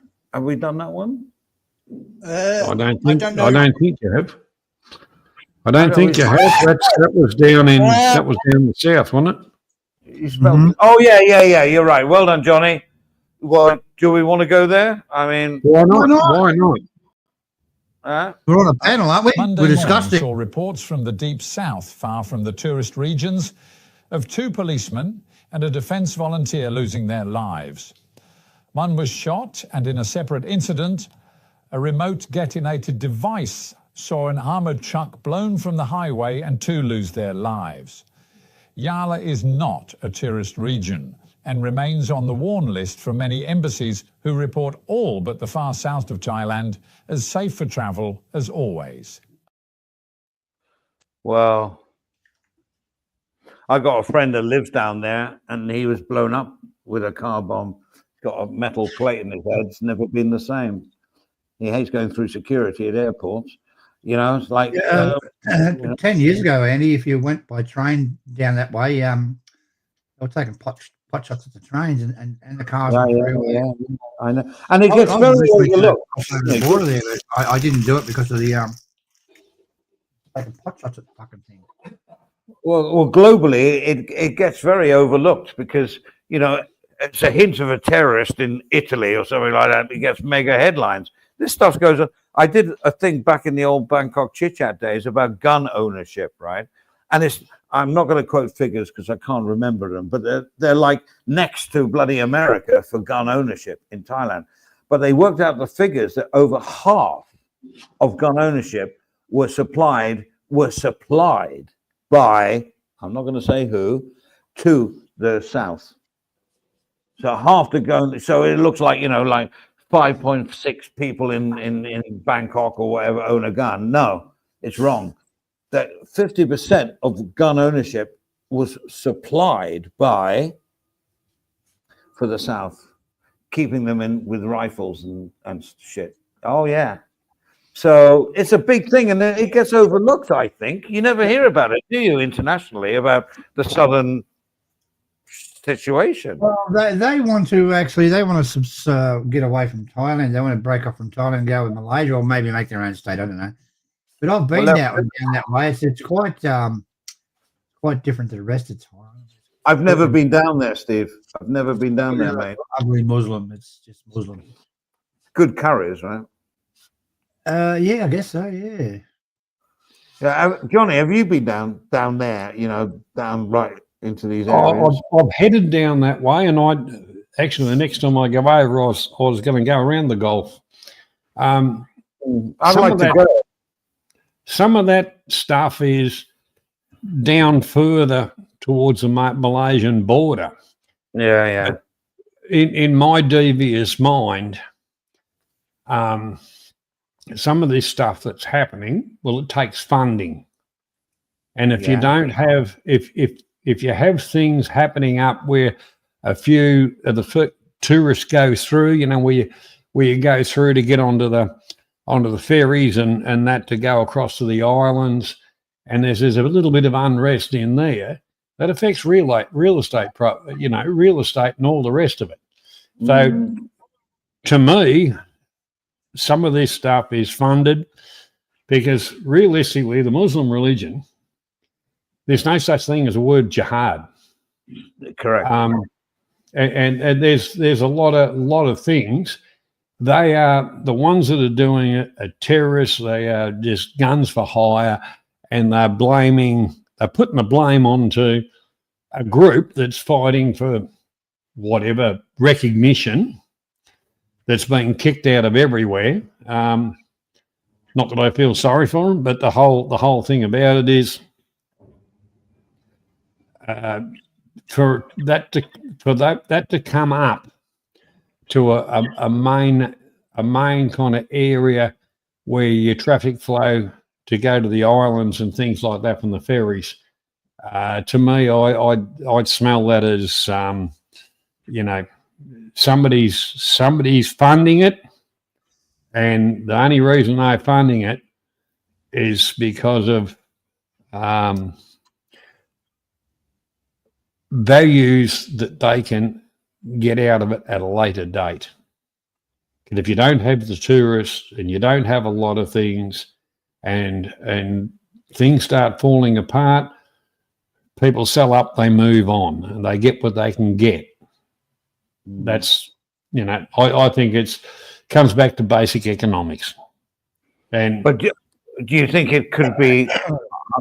I've got to be careful what you say here. Do you think it's funded by who's it funded by? I'll leave it like that. Do you think the whole part about it, there's some interesting funding all over the by Malaysia. Look, I really wouldn't know, but somebody that's going to benefit at a later date. Let's just put it like that. Yeah. You look at where the problem is. It's only 100 kilometres from Krabi. All this thing's blowing up. Yeah, right. It's fairly close. It's not like, but it seems to get on the international stage. Seems to be ignored. You never see headlines on BBC News or nothing. It's not. It's probably about 60 kilometres from Krabi. But you got the island off there of Krabi. I can't remember the name of it. It's only 30 k's from there. All these things blowing up. Yeah, but correct, Stephen. Correct, because it used to be mainly down around the border area, which was a lot further down. But now it's moved up. So that's why I say there's some unscrupulous funding happening. Because people are going to say, "I'm not going to a war zone." Yeah, I know. Now, you've all heard about the channel they want to dig through there and bypass their Malacca Straits. The Thai government doesn't want to do that because it'll cut off the south of Thailand, and they want to keep control of it. Now, the funding for all that shit going on down south is coming directly from Malaysia. Okay, but my point is, what we just showed you there, the footage, if that happened in Rome or in Amsterdam or Barcelona or even the Middle East, whatever, it would be headlines. They'd be all over it. Yes. It never gets a mention. Never. We'll sweep it under the carpet. It doesn't happen. That did not happen. I don't know where you got that information from, Andy. This does not happen in Thailand. It's a suppression of the Muslim. Well, they blame the Muslim. I don't. Actually, Joe, you're right. It's the same thing in the Philippines. There's good Muzzies and there's bad ones, and there's the ones in between, the real fruitcakes that are actually mercenaries. They are not. It's not a religious jihad or what. They are mercenaries. That's it. At the end of the day, and they want to put a label on it. So there you go. There's your label. They're mercenaries, and they are hired by somebody. Let's put the big question mark. Somebody that's supplied by somebody. Yeah, and supplied. Yeah. Yes. CIA. It's written all over it. CIA. Well, CIA mainly deal in drugs, don't they?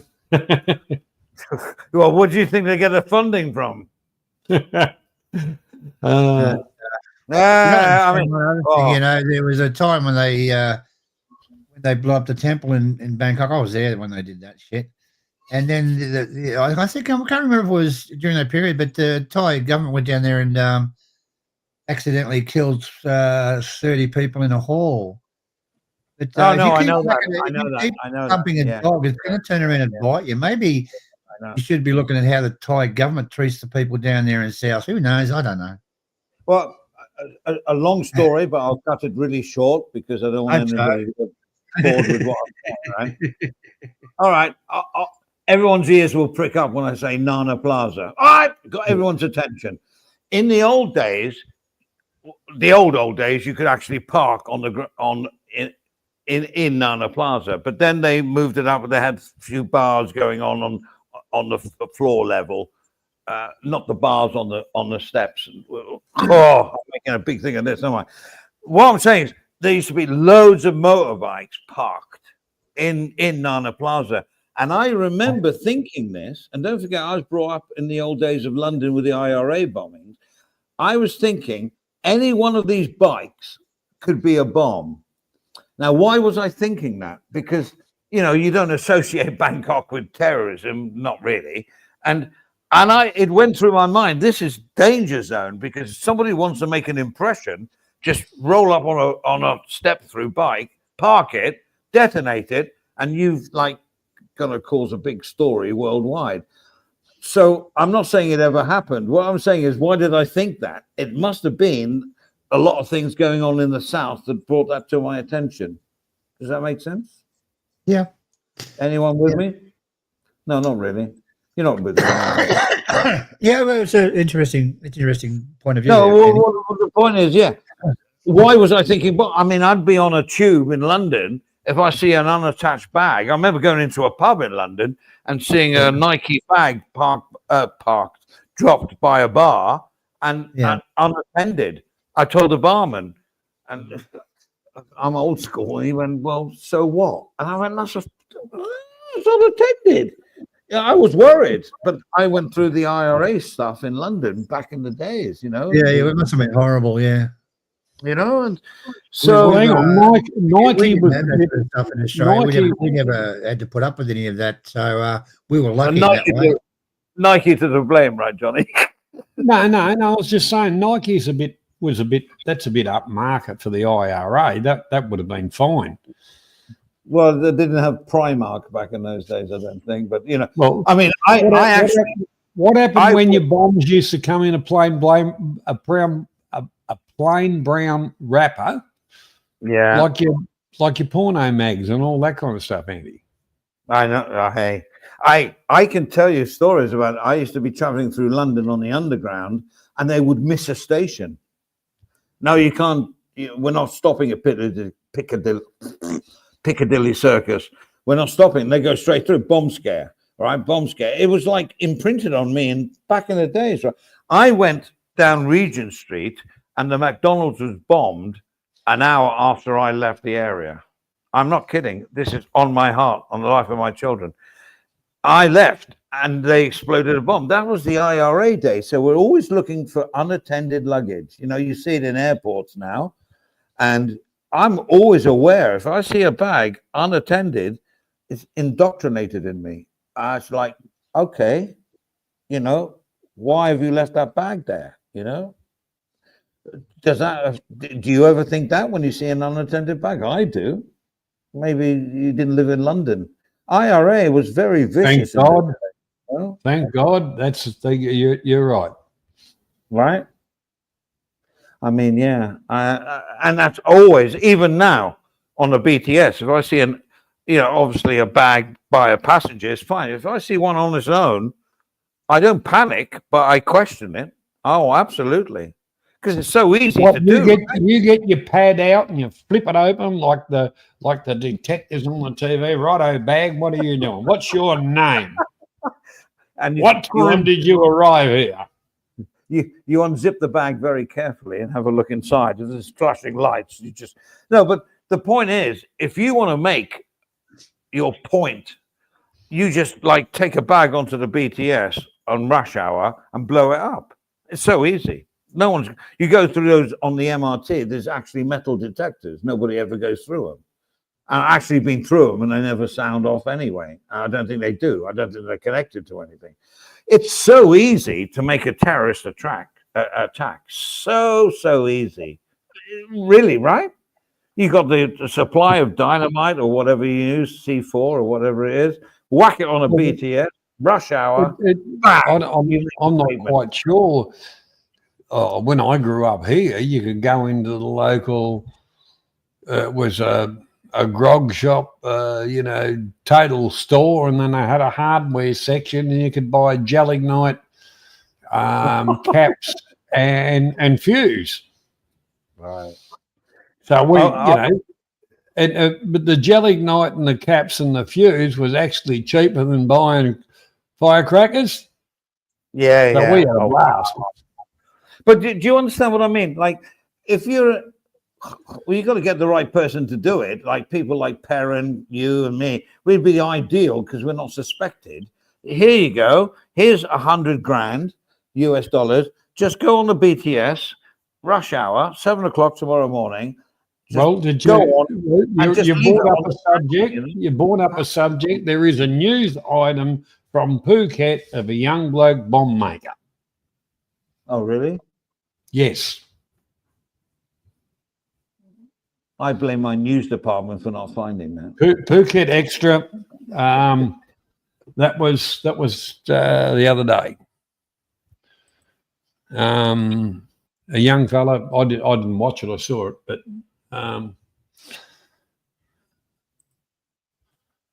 let's have a look. Yeah, cool. We'll see if it falls into the category of what we're talking about. Mm-mm. You know what I'm trying to say? It's like I'll just add my 2 pennyworth, and then I've got to go. My big problem with all this is how it affects my life, and I hate the fact that I can only take 100 millimeters of any liquid onto a plane now. I hate the fact I have to take my belt off in the airport or take my shoes off. That's what I hate, that it's affected my life so much. I would rather take the risk and not have to go through any of that bullshit. until you're blown over Lockerbie or something like that, and then you say bad mistakes. And you're heading down at 100 kilometres an hour. Even you're thinking about, I wish they'd have sniffed my thing. Yeah, no, I'll live with it. I'll live with it. I wish they smelled. You think of the queues in the airport if they didn't have to do any of that. You just had the normal checks, perfectly sensible checks. We're going to check your luggage. We're going to see if you've got anything that looks like a bomb in it. We're going to check your personal details to see if you look like you're a terrorist, because most of them are known. But no, you're not going to have to take your bloody shoes off, take your belt off, take your jacket off, take all your items out. Andy, you say people like you and me could get on a plane with a bomb or whatever. We shouldn't be saying this because we'll be close to. But no, I can't even get on a plane with 2 cigarette lighters. It's fucking ridiculous. And so there's no chance, and that's not me being. That just goes through on the X-ray. I think that's the thing I hate. That's my point of view. Yeah, I would much rather take the risk and make my life so much easier than all the shit we have to go through. If 1 out of 1,000 has to die to make it easier for us, yeah, I'll live with that. And even if I'm one of 1,000, hate it. Gentlemen, it's been fun. I'm going to call it a night. Everyone on the panel and everybody in the chat, thank you so much. It's one of the nicest shows that we've had. And look forward to seeing you next week. Good night, all. Night. See ya. See ya. Yeah, to be honest, I'm going to call it a night soon. Yeah, I might take off too, Andy. Right, gentlemen, I'll see you all later. Johnny, how are you? You okay to say good night or? Yes, sir. Well, up to you, mate. Up to you. Yeah, I've been going for a couple of hours now, so why is my picture up? 3.5 hours. How long? 3.5. 3 hours and 23 minutes. Well, you want to tick it over to the 4. No, I think that the chat was good. I'd like to thank Joe, Graham, and obviously South for joining, really. I mean, I think it's time to say good night, but, I get accused of closing the stream, so I'm not going to close it.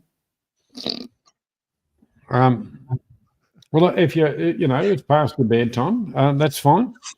Well, no, it's eat time, to be honest. Well, the real thing, what you want to do is thank everybody for coming and say good night. Mm. Yeah, I don't want to be responsible for closing the stream. But okay, good night, everybody. Thank you, Johnny, for joining. Honestly, it's nice to see you again. Mr. Clark, thank you for all the production and news clips and everything else. And I think it's a good night from me and you and Johnny. Night. How'd you close the stream? No fucking idea. Pull the plug out. There's a plug on the wall. No, I'm looking everywhere. I can't find it. I'm frightened of logging out. That's what I'm frightened of. I'll tell you that now. Scary. Well, if I log out, that's the end of everything. Yeah. I can't see leave. Or you close the stream, Steve. Up the top right-hand corner, Andy. Top right-hand corner. No, it's not there. Oh, end stream. I got it. All right. So Yeah. I'll be responsible for closing the stream. All right. All right. Love you, bro. See you, mate. See ya. Better be go.